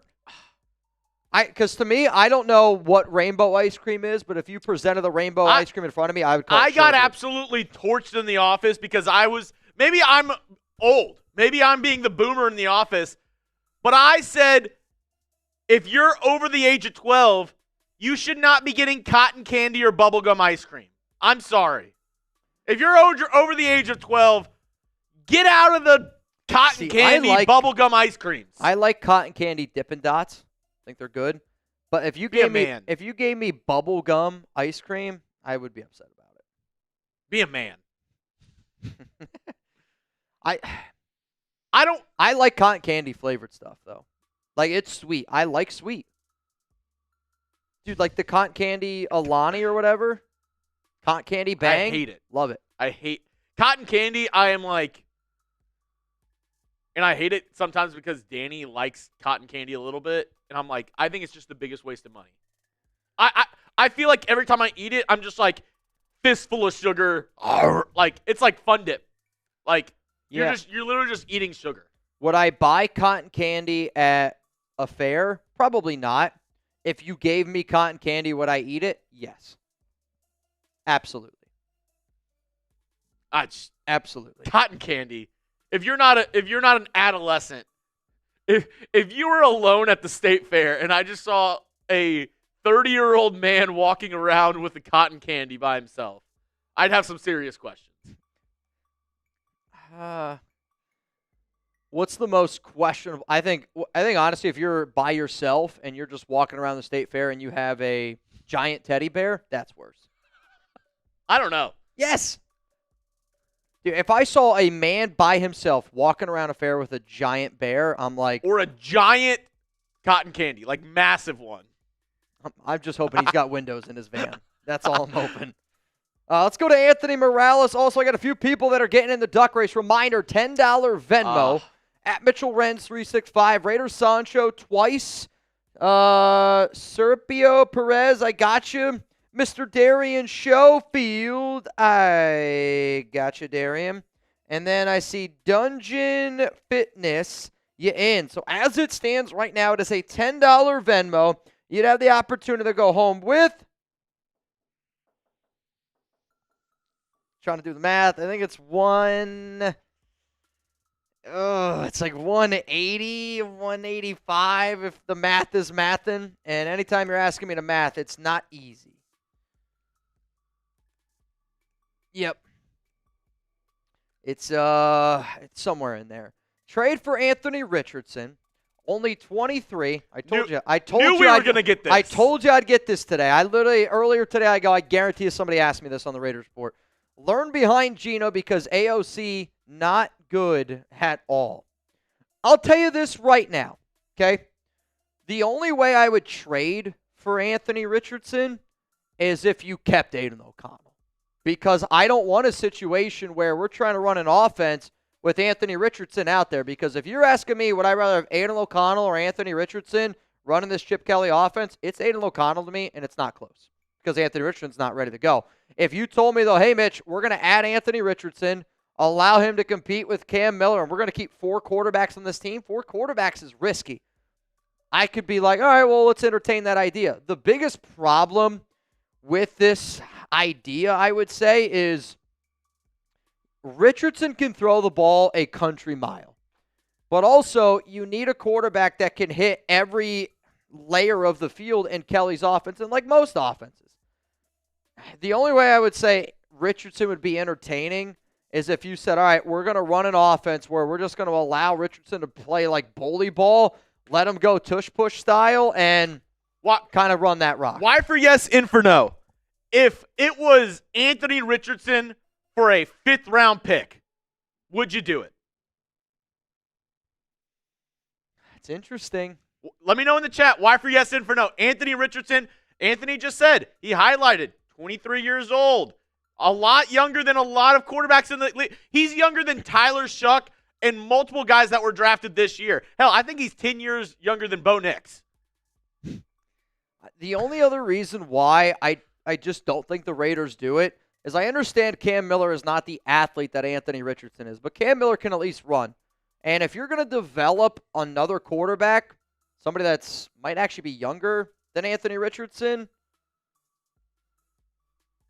it's going to be close. Tommy Malotte's 23 years old. And I know Malott is not the physical specimen that Richardson is, but Tommy Malott runs a 4.3 40.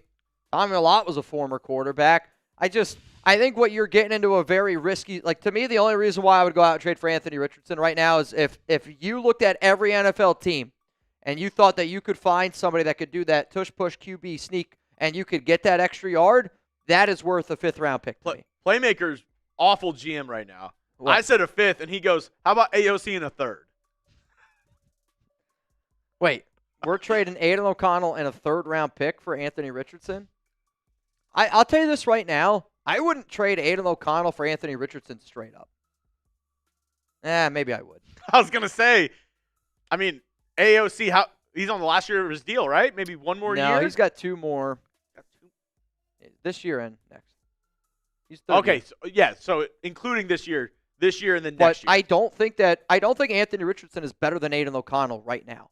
Like, to me, I view Aiden as a quarterback this year that allows Cam Miller to develop. But see, I see Aiden as he's never going to be your starter.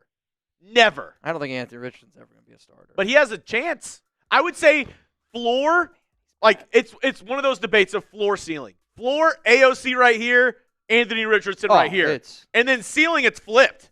It's Aiden O'Connell's down here, Anthony Richardson's up here for the ceiling. I mean, we do have a very interesting quarterback developing crew. Like, man. Like, if you're saying, hey, we just want Aiden to be our for sure backup, he's never going to be a starter for us. We're eventually going to draft another quarterback, and he can just be the backup guy for us until the end of his contract. I get that. But if you're looking like, okay, ultimate upside, it's Anthony Richardson, and I don't think it's that close. Well, yeah, I mean, ultimate upside, Anthony Richardson has all the upside in the world, and I'm kind of talking myself into it now because we do have a lot of really smart quarterback minds. Spytek has done it. Pete's done it. I think we have one of the better quarterback coaches in Greg Olson, somebody who comes from that Sean McVay tree. I'll also say I was not a believer in Jalen Hurts being able to develop into a quarterback and throw the football. I know because, again, we have a lot of people from that Eagles front office, Anthony Patch, Brandon Hunt. They're now working very closely with us. Could they find people to help develop him? The upside is there. But at the same exact time, he's such a bad passer. And it would be interesting to see him out there on the field. It would be interesting. Let's go to G Money. Thoughts on trading for Trey Hendrickson? I've kind of talked about this a few times already.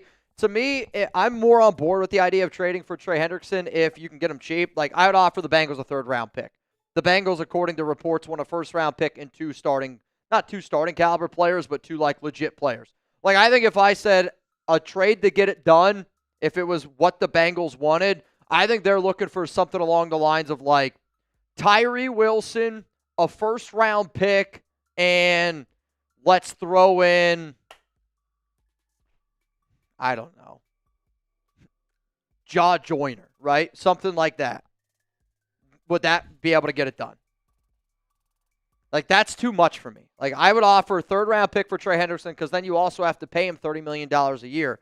Now, I think that if they were to add another player to get a deal done, I would rather trade Malcolm Kuntz than Tyree Wilson because in my mind, then that means Tyree could play a little bit more at defensive tackle, and I would want Tyree Wilson to play more reps at defensive tackle, and then you allow Trey Hendrickson to do his thing on the outside, him and Max Crosby. Like, if you're making that deal, Max Crosby, Trey Hendrickson got to be playing 850-plus snaps each. And Max will do it. If Max is healthy, you're going to have to tear his leg off to make sure you don't play 1,000 snaps. Trey Hendrickson, same thing. Get him out there. Allow Tyree to come in the inside. Let's go to the Raider Taz. I might be late to the conversation. Is the Al helmet situation with Genty real? I think he's saying AI. AI helmet situation with Genty real. Maybe I don't know what you're talking about. I don't know. The only thing that I know we were talking about earlier with Genty was him like being the Silver Surfer. Maybe I don't know. Am I missing something here? I will say I wasn't able to listen to every single second of the press conference today because it was right before we were getting our live show started. So if Genty said something, I'll be honest, I didn't hear it. I'll like tonight when I go home, I'll go home and I'll play it. I usually listen to it when I'm taking Chuck for a walk or if I'm taking a shower, if I'm being honest. I just did a quick Google search. Yeah, I don't see anything with him in AI helmets, unless you meant Al. Al helmet situation with Genty real. I don't know. Can anybody help me out here? Maybe somebody help out the Raider Taz? From just searching it, I'm going to go with no. Okay. Because I can't find it. So I guess no. Yeah. My answer, I guess, is no. I do not know. Let's go to Suave. Chug screaming over ice cream. It's in the name. Ice cream for ice cream. Yeah. Ice cream for ice cream. Rebel said it's on Twitter. Can you send it to me, Reb? Yeah, I mean, because I don't see it. And also, what would be the drama over that?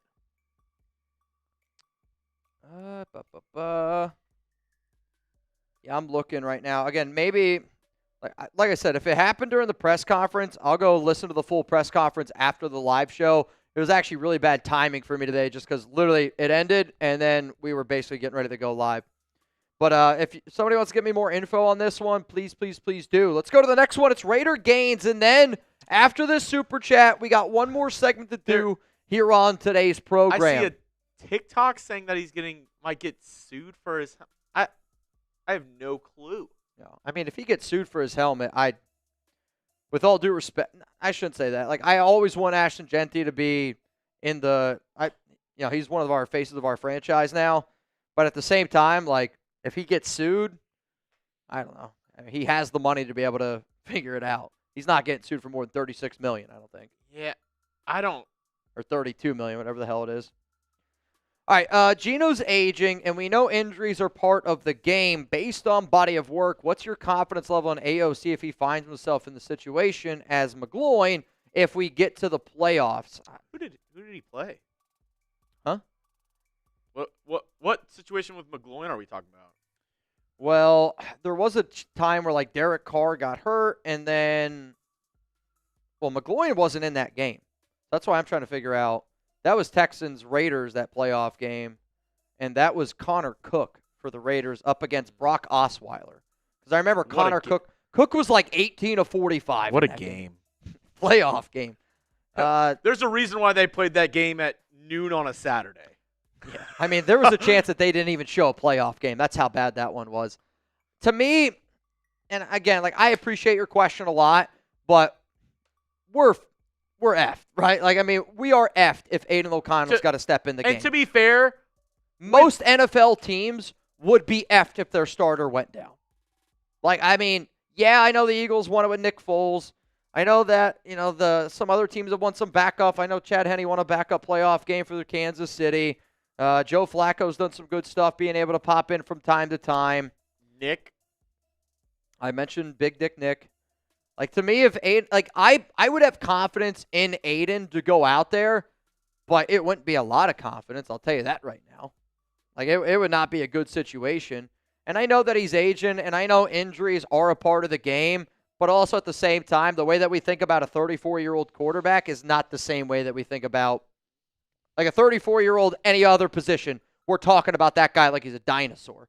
34-year-old quarterback in today's day and age with how much they protect these guys, I look at Gino as being like, he is not in the middle of his career, but he's also in a good spot of his career where, in my personal opinion, we're going to get 3 to 4 really good years out of Geno Smith. And I'm excited for the entire world to see it. I'm excited for Raider Nation to see it because I'm the first person to say it. And I was saying it back in April. When the Raiders first made that trade for Geno Smith, I did a video. It was 45 minutes long. Go check it out. It's an honest breakdown of his tape.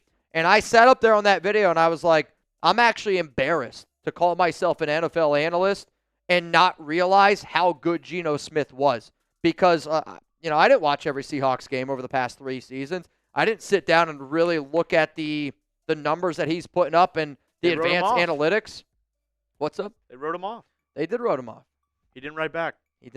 I'm excited, man. I really, really am. And Delroy Rodgers, I would love for Aiden O'Connell to be I'm Tom actually Brady really 2.0. excited for this last segment. Dude, wouldn't that be something? The full Aiden O'Connell circle is the Raiders get into the playoffs. Geno gets banged up. Aiden goes out there, wins the flipping Super Bowl. What do you do? I mean, he's your starter. We go live for like 48 hours, I'm guessing. The Mokes drops $10,000 on this channel. If the Raiders win the Super Bowl, how, like, I don't know. I don't even think it would be that long of a live because we would be going crazy and then we'd immediately be going on a flight to Las Vegas for the parade. Oh, yeah. I mean, there's there's no doubt, 100% chance I'm at that parade.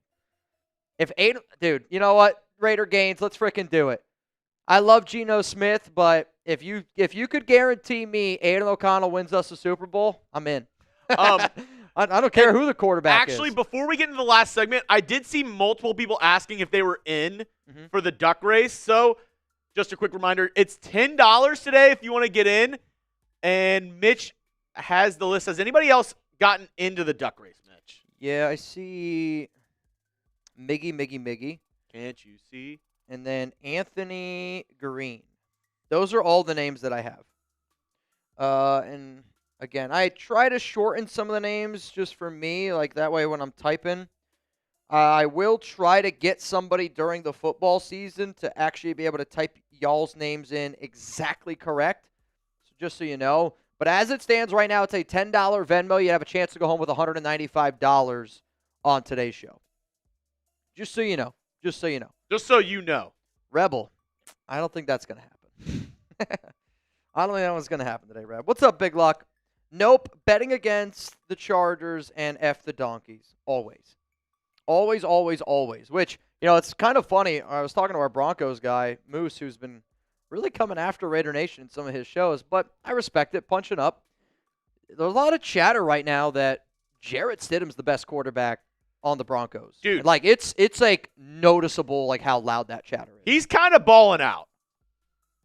And I said it whenever the Raiders let him go after those final 2 weeks. I remember Derek Carr was injured. They were going through the transition. Those final 2 weeks that he was with the Raiders in those 2 starts at the end of the year, he was kind of good. I'm not going to lie. He was kind of good. As Jordan Schultz tweeting right now, free agent guard Dalton Reisner had a strong meeting and workout with the Bengals, and the 2 sides plan to stay in touch. No deal as of now. That's kind of lame. Thought it was going to be an update. But yeah, Jarrett Stidham was pretty good. Pretty good. And then he looked awesome in the preseason for the Donkeys. Now, I don't think, like I said, I'm not a huge believer in Bo Nix, so maybe that's on my bad, but you already knew that, though. Neither am I. All right, let's get into the final segment here on the Raiders Report. Uno Mas Super Chato. Oop. Okay. Ace Boy. What up, Ace Boy? People are judging AOC as if he's comp for the starting job like last year. He's a backup for the most part. Few teams backup bring ease if put in. I agree with you. Like, I think that this is a fair assessment of what Aiden O'Connell is. I think people that do you think he's a top 10 backup? I do. And I think the way that you have to value a backup is also based on the price tag. Like, would you rather have AOC or Jarrett Stidham as your backup? Based on the price tag, Aiden O'Connell. Aiden O'Connell is a fifth of the price. I bet you he's started more games, and I bet you he's won more games over the past few seasons. Like, again, if I'm splitting hairs, like to me, like Jarrett Stidham or Aiden O'Connell, I could split hairs. I'm going to go with the guy that's $1.2 million. Aiden O'Connell or Davis Mills? Probably Davis Mills. Like, to me, the guys that I would take, like, backup quarterbacks over Aiden O'Connell, if I go to the Raiders, or not Raiders, NFL depth chart, and just look at quarterbacks here, like, the teams that I would say... Zach Wilson, probably, yeah. All right, so Mitchell Trubisky or Aiden O'Connell. I'm not going to lie to you, I think Aiden O'Connell's better. I think Mitch Trubisky sucks. He looks terrible. For the Dolphins, Zach Wilson, I would take Zach Wilson. For the Patriots, Josh Dobbs or Aiden O'Connell. I'll go with Josh Dobbs. For the Jets, Tyrod Taylor or Aiden O'Connell. Probably go AOC. Again, that's depends what type of offense you're running. You can make an argument that Tyrod maybe is a better fit with us. Cooper Rush, better than AOC. Jake Browning, better than AOC. The Browns, like I don't even know how you. They're all backups. I don't know what they're all backups. There. Like, I think Flacco is better than AOC now, but again, if I'm talking price tag, I'll take AOC on his price tag. Mason Rudolph for Aiden O'Connell. Give me Aiden O'Connell. Davis Mills. Anthony Richardson's interesting. Nick Mullins, I would take AOC. Brandon Allen, I would take AOC. Jarrett Stidham, AOC. Gardner Minshew, AOC. I know. Taylor Heineke. I'd probably take Heineke. Joe Milton or AOC? I would take AOC. I think Milton's a lot of flash. I think Joe Milton and the Anthony Richardson are the same person. I think Milton is all flash, no substance. He's like that kicker that everybody wants NFL teams to sign, that destroying or whatever, where he's like highlights of him kicking 65-yard field goals. But I don't think AOC's a top 10 there's no rush. He's able to get all the time he needs, and he's able to kick a 65-yard field goal. I feel like Joe Milton is like the guy who is completing 70-yard passes in practice, but as soon as he hits into a game, he's going like 4 for 12. Joe Milton is the pitcher that you're like, this guy throws 103. And in the bullpen, you're like, this guy's unbelievable. He can't hit a strike zone. And then he can't throw a strike when he gets out there. Yeah. But just going through looking at all those backup quarterbacks, I do not think Aiden O'Connell is a top 10 backup quarterback now.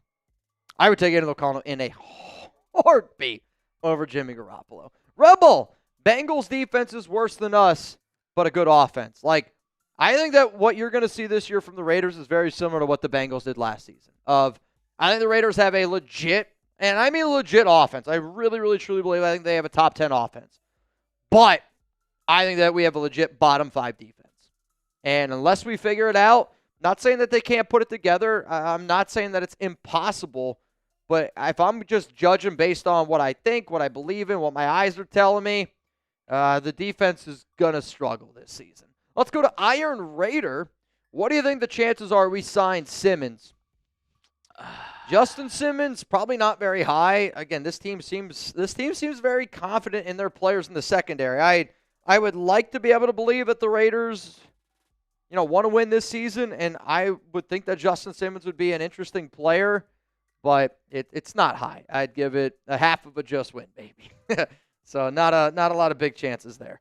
All right, let's get into the final segment here on today's program. And friendly reminder out there to everyone, every 100 likes, we were going to give away a raffle ticket. We're at 426 likes right now.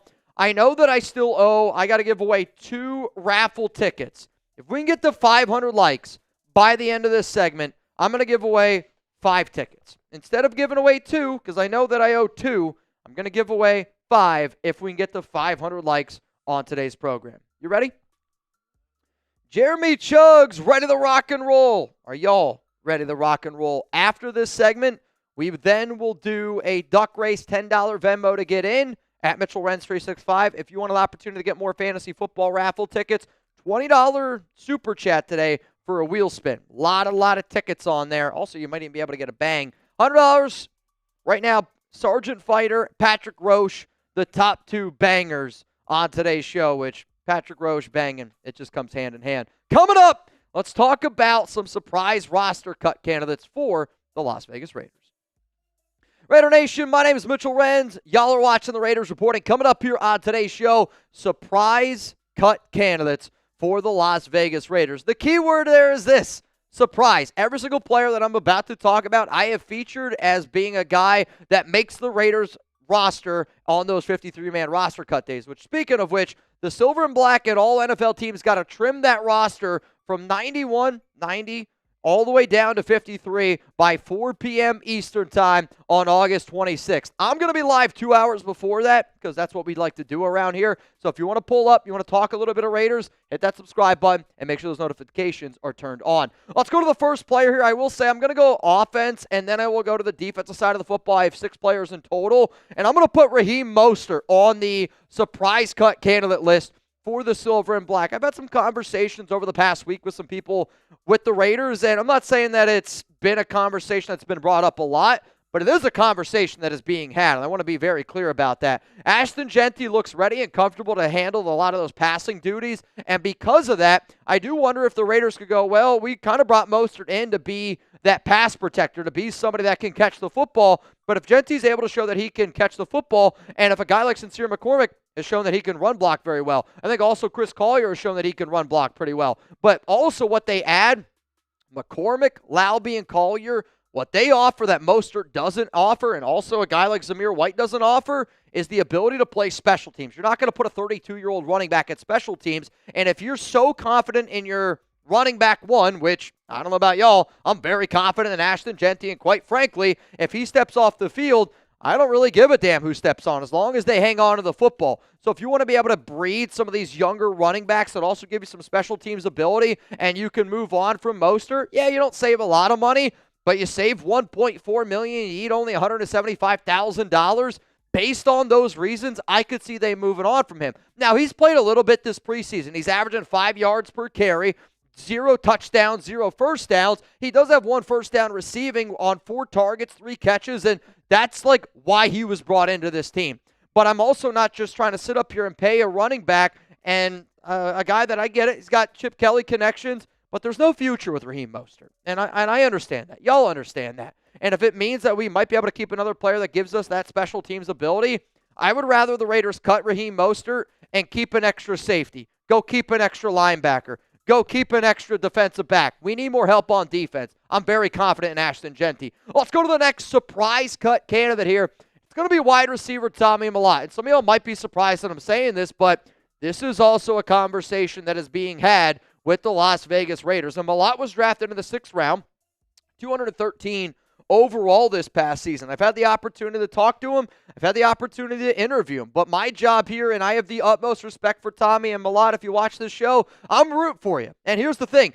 Every single person amongst Raider Nation is rooting for Tommy Mellott. He is a very athletic player. He's just got to be able to figure out what the NFL speed is because he looks like a dude that is very athletic, that has never played wide receiver, that has never played special teams at the level that he is playing. Like, think about the adjustment that it takes for an FCS wide receiver to the NFL. Now, think about the adjustment it takes for an FCS. I get it. He was the Heisman Trophy winner, the best player in FCS last season, Walter Payton Award winner, and now he's playing in the NFL. It's a development, though, and he's just not ready there, but you can see glimpses of him being a good athlete. Preseason stats obviously aren't doing him any favors here, but he is somebody that's been buried on that depth chart. He is somebody that's buried on the wide receiver room. And he's somebody there, if the Raiders are legitimately trying to win football games this season, they might not keep him on the team because there are other players that are just much better than him. Like, if we were to talk about, if there was a 73-man roster cut, I don't know if Tommy Mellott is in that top 73. Now, he's a developmental piece, and I'm hoping that they do end up keeping him. But this is a tough decision that's going to have to be made, which is why I'm going to ask you all what you would do. Should the Raiders keep Tommy Mellott? And if you're typing keep, you got to know he's not going to play this season. And if he does, it's because other players went down or else it just all of a sudden clicks in his head. So give me a keep, give me a cut. Let me know what you guys are thinking. My answer coming up here in just a moment. If it was up to me, I would keep Tommy Mellott. And I would keep Tommy Mellott because if you drafted a player that you knew was going to take time to develop, why would you not give him time to develop? Even if it hasn't gone the way that you thought it would go, if you believe in your coaching staff, you keep on rolling with them because I'm worried if you put him on the practice squad, there's going to be another team that swoops in and takes him away. Let's go to the final here, offensive player on our surprise cut candidates list. Some of you might think this is a surprise. Some of you might not think it's a surprise. I don't know. I'm going to go Thayer Munford. And the reason why I'm going to put Munford on here is because if you follow a lot of the Raiders beat reporters, a lot of the Raiders beat reporters have Thayer Munford in their 53-man rosters. To me, if you're trying to keep an offensive tackle, I'm trying to keep Dalton Wagner over Thayer Munford. If John Spytek and Brandon Carroll looked me in the eyes and they said, well, Mitch, we're going to keep Munford to be an offensive guard. Good. That makes a lot more sense. If you're just keeping Munford because you want to have another offensive tackle because the guy you drafted in the 3rd round, Charles Grant, is a developmental piece and it's not ready yet, okay, but let's keep the best offensive tackle out there. Dalton Wagner is that guy. And for the Raiders, they need more interior offensive line depth because, yes, Alex Cappa returned to practice on Tuesday, kind of, in a very limited fashion. But to me, I look at how much money we can save. You can save $1.1 million. You can use that money and you can invest it in going out and getting another player. Like I'm looking right now at the time I'm making this video, and Dalton Reisner, he had a visit with the Bengals, but no deal is done. I'd rather you take that money that maybe you saved from Raheem Mostert, take that money maybe that you saved from a Thayer Munford, and you go out and you invest that in a player like a Dalton Reisner, even if it costs you a little bit more, because I've seen the Thayer Munford project. I'm looking at it in the preseason. Look at the numbers. 44.1 overall grade. And quite frankly, if you've watched Munford, I can't believe that these grades are as high as what they are because he has really struggled in the pass protecting game. And I don't want there to be a situation where you're relying on Munford to go out there and protect Geno Smith because I'm going to be sweating bullets if it ends up happening. And quite frankly, I don't want to be sweating bullets. Coming up here on the show next, we got some of these surprise cut candidates on the defensive side of the football. And I think some of these names are going to be a little bit more eye-popping. I'm not going to lie to y'all. Also pretty eye-popping. I think my legs look pretty damn good in these chubby shorts. And even though summer is almost over, which it breaks my heart, Chubby's is still here to make sure that Raider Nation is looking their best. So whether you're poolside, lakeside, or oceanside, that long-awaited vacation, these swim trunks from Chubby's are an absolute game changer. And these are their lined swim collection from Chubby's. No more chafing, no more soggy butt, no more mesh disasters. And when the sun goes down and you're heading to the beach to dinner and you want to swap into a pair of everywhere shorts, they fit right, feel right, and go with everything. And after wearing them once, you're going to find yourself wondering, why the heck do I own even other shorts? For a limited time, our exclusive code is ChatSports, and you're going to be able to get $10 off at chubbyshorts.com. Let the thighs out and let the good times roll. Pair those shorts with the Chubby's Performance Polo, and you're good to go for a brunch, backyard party, or accidentally crashing a wedding. With a structured collar that stays sharp, four-way stretch for comfort, and breathable, moisture-wicking fabric, this polo keeps you cool and looking pulled together. It's also wrinkle-resistant, too, which is perfect because, let's be honest, you probably weren't going to iron it anyway. So whether you're suiting up for cannonballs, cookouts, casual Fridays, or a Raiders game day, Chubby's has you covered. And for a limited time, Chubby's is giving our listeners $10 off your order with our code ChatSports at chubbys.com. That's code ChatSports at chubbyshorts.com. Support our show. Let them know that we sent you. Give summer one last hurrah. Keep the good vibes going with Chubby's. Now, you're going to see the pictures here of the Raiders shorts and the shirt that I am wearing. You can get it at chubbyshorts.com. Just a friendly reminder to use that code ChatSports.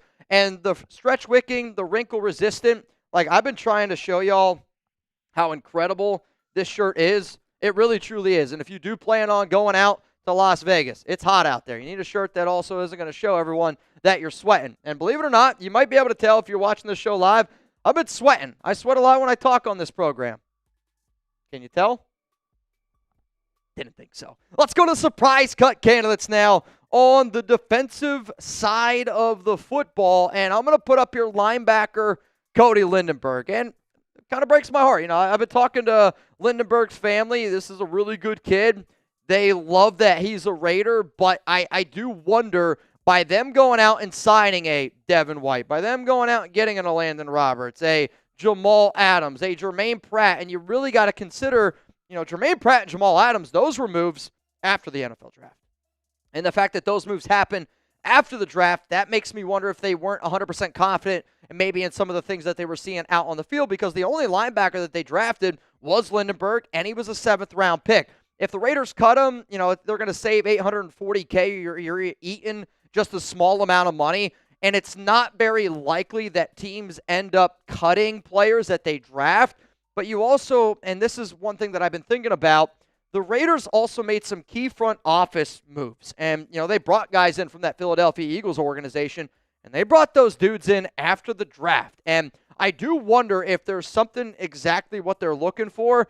But I'll say this. I think Cody Lindenberg's a good player. And this is somebody that I would keep on this roster. And in the 46 snaps that he's played this season, according to PFF, he's done an okay job. He's looked like a rookie, and he's going to look like a rookie. But he has some ability.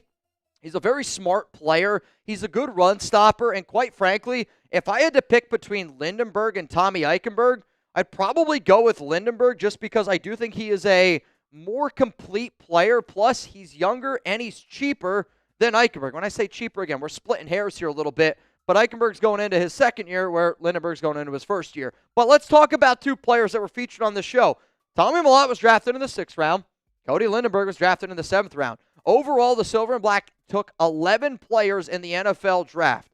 They originally had 9 draft picks. I almost wonder if you're this organization, you go, oh, we can move on from one of these guys if they're not good enough to make this team. So if you could keep only one player, and you had to keep either Tommy Mellott, type 19, or Cody Lindenberg, type 55, Who would you end up keeping? My answer coming up here after this YouTube ad break. I'm going to go with number 55, and I'm going to go with Cody Lindenberg. And it's tough because I think if you're having the conversation of floor and ceiling, Lindenberg has the safer floor. But I do think that Tommy Millott has a higher ceiling. But I'm also more confident in a linebacker who has played D1 division like Minnesota football, Big Ten football. He's going to be able to develop into a linebacker a little bit easier than trying to convert a really good athlete into a wide receiver. So because of that, I'm going to go that route. I'll also say I'm going to go that route because all the linebackers ahead of him, right, the veterans, they're on one-year deals. You let Lindenberg develop, you let Eichenberg develop, and then you let those two compete.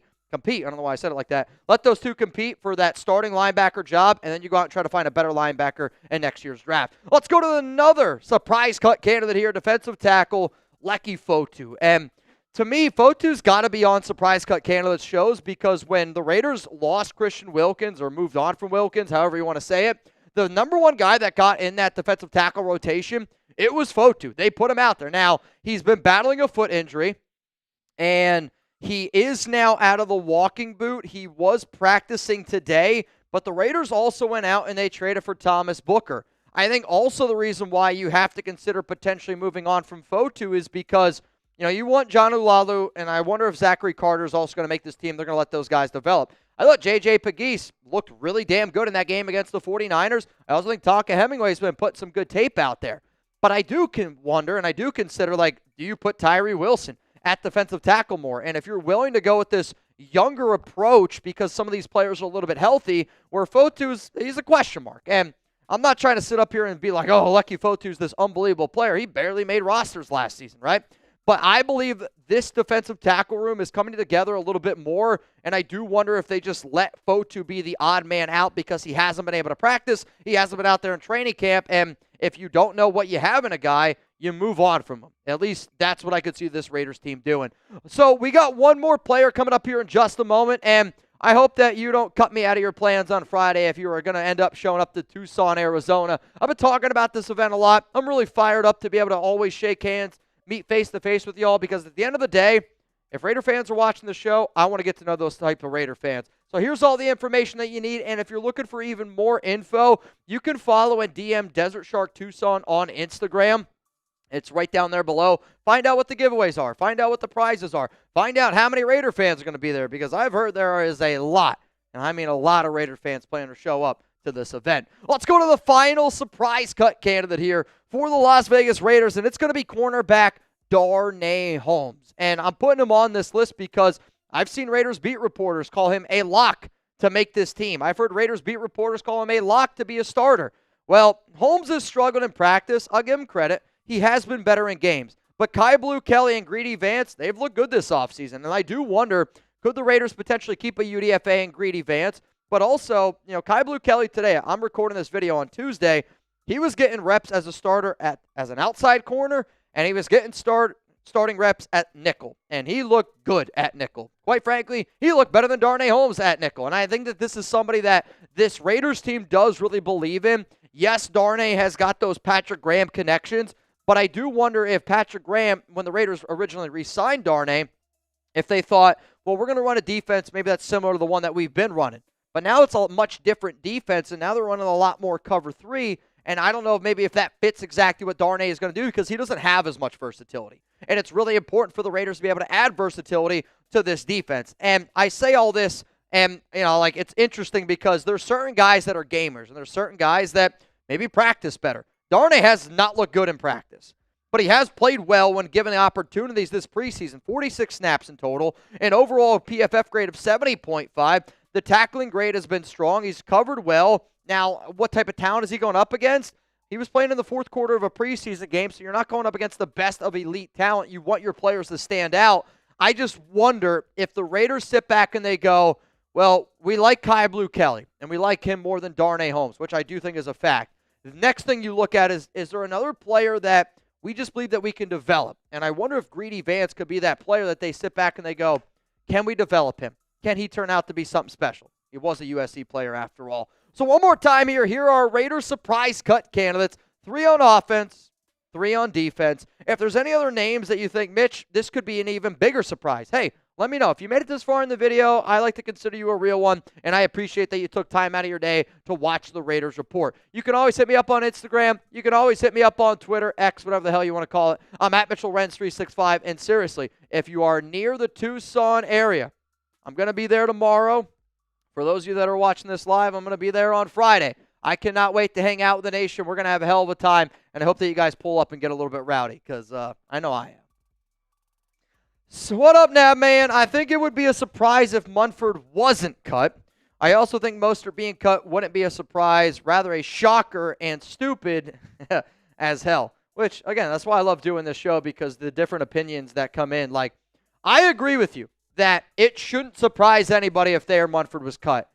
But I do think when you listen to the way that conversations are had around the Raiders and around beat reporters, it sounds like that they believe in Munford a little bit more. And I'm just shocked in it. Now maybe it's they believe in Munford because they know how much of a project Caleb Rogers is. They know how much of a project Charles Grant is. And Alex Kappa has been, MIA. Not MIA. He hasn't been able to get out there on the field with that rib injury. But I would say right now, more people that I talk to have Munford probably making that team, which I wouldn't do. I would not keep Thayer Munford. I think we just have one more super chat to get to, and then we're going to give away 2 fantasy football raffle tickets, and then we're going to do a duck race. What up, Shep? I just moved to San Antonio from Boise. Would you ever do anything in that area? Also, damn, it's different down here. Chugs and I are going to go to Houston. I don't know how close Houston is to San Antonio. Nope. I mean, it's not the same as here. Yeah. Yeah, the only way I would come down there is if, somebody was hosting an event and, I don't know, maybe it was a Bang MVP a few times, but I know I've wanted to go to San Antonio. Alex, for a short amount of time, she went to UTSA, and then I had my cousin, he used to live in San Antonio. I don't get a lot of time to travel, so no disrespect to people that live in San Antonio. When I do get time to travel, I try to go to some other places, but I've been to a bunch of different spots, man. I'm a guy that I do want to travel more before I have kids. It's something that I like to do, but also at the exact same time, I work a ton, and I'm here a lot, which you guys should know. All right, let's go to, if you guys want a chance to get a fantasy football raffle ticket, I want y'all to spam LV down below. We're going to give away 2 spots. Whoever spams it the most, or whoever Chuck C spams it the most, we're going to give away 2 tickets. And then, if you want to get in our duck race, it is a $10 Venmo at Mitchell Renz 365. If you're wondering, you can either add me as a friend, or you can hover over this QR code with your phone, your camera, and a little link's going to pop up. You click that bad boy, and we are rocking and rolling. So the names that I'm seeing now that are getting in, I just did a refresh. I see Dylan Erickson. I got you. I'm going to go with Blaine Craig. Gotcha. Just the first 2 names that I saw. Yep. For the free raffle tickets. Tristan alum. Chad Anthony Howard. Green and Ike Nasty. Ike Nasty, Anthony Green, you in. To the people, again, Chad, Tristan, Blaine, and Dylan, y'all are in. I just saw my man, 93 Nav. Gotcha. And then I'll put one in for Raider Shield family. Gotcha. Darby King, and then King Darby. You in. So right now it is a $10 Venmo. You would go home with $235. It's pretty good. I'm actually very impressed by the amount of people that are in this duck race on a Tuesday. Shout out to all of y'all. Going up. On a Tuesday. All right. I'm going to put the names in right now. Last chance. Last chance. Last chance for you. Last chance for you. Also, I'm just seeing this. Oh, I thought it was Denzel Ward left practice with a shoulder injury. But I guess it's not believed to be serious. Interesting. Interesting. You know what helps with shoulder pain, Denzel? Yep. Trade for Thomas Booker. Also, if you look Chuck's butthole. Soldier Man. Oh, my God. Soldier Man, I'm going to start making it where after last call, you're out. Because every time, I mean, you already know. Like, if Soldier Man, he's going to wait. He's going to wait. Daniel Ortiz. Now we are at winner gets. You got to add another Soldier Man in there. Oh, 2? Back-to-back Soldier Men. Yep. Back-to-back Soldier Men. We're good. Wait. Now. Yeah, they're back-to-back. I just hit that. Oh, okay. I was going to say. I have only 50. Yeah. Last call. Oh. We got a few more. I need you to add Jeremy V. And then I need you to add Sean. And then I need you to add Morgan. Sean, that's your Sean and Morgan. All right. That's it. Sergio Perez. All right, last one, Sergio. No more. Everything else is going to go to Chuck's fund to help him get into Barkley. He's a good boy. We're going to take this one to the moon. Oh, boy. Winner goes home with a good amount of money. Yeah, I got you. 270. 270. Good number. Good number. 3, 2, 1. And we are off. Blaine Craig's, I think, ran out of jet fuel very quickly. Miggy, put that red rocket away. All right, King Darb. Do they all have 3? Oh, no. Soldier Man's just got a little one. That's all right, Soldier Man. I won't tell anyone. It's actually hard to read. Richard Engel. What if I have to, do I have to like lay down to do this one? Chad Howard. I mean, Brian Baca just tried to go off the screen. Richard Black, number 8. Somebody's going to go home with $270. Gunny's going for length, not girth. Raider Shield family. I've got the lead right now, and he was saying that he was not very lucky. Raider Sancho!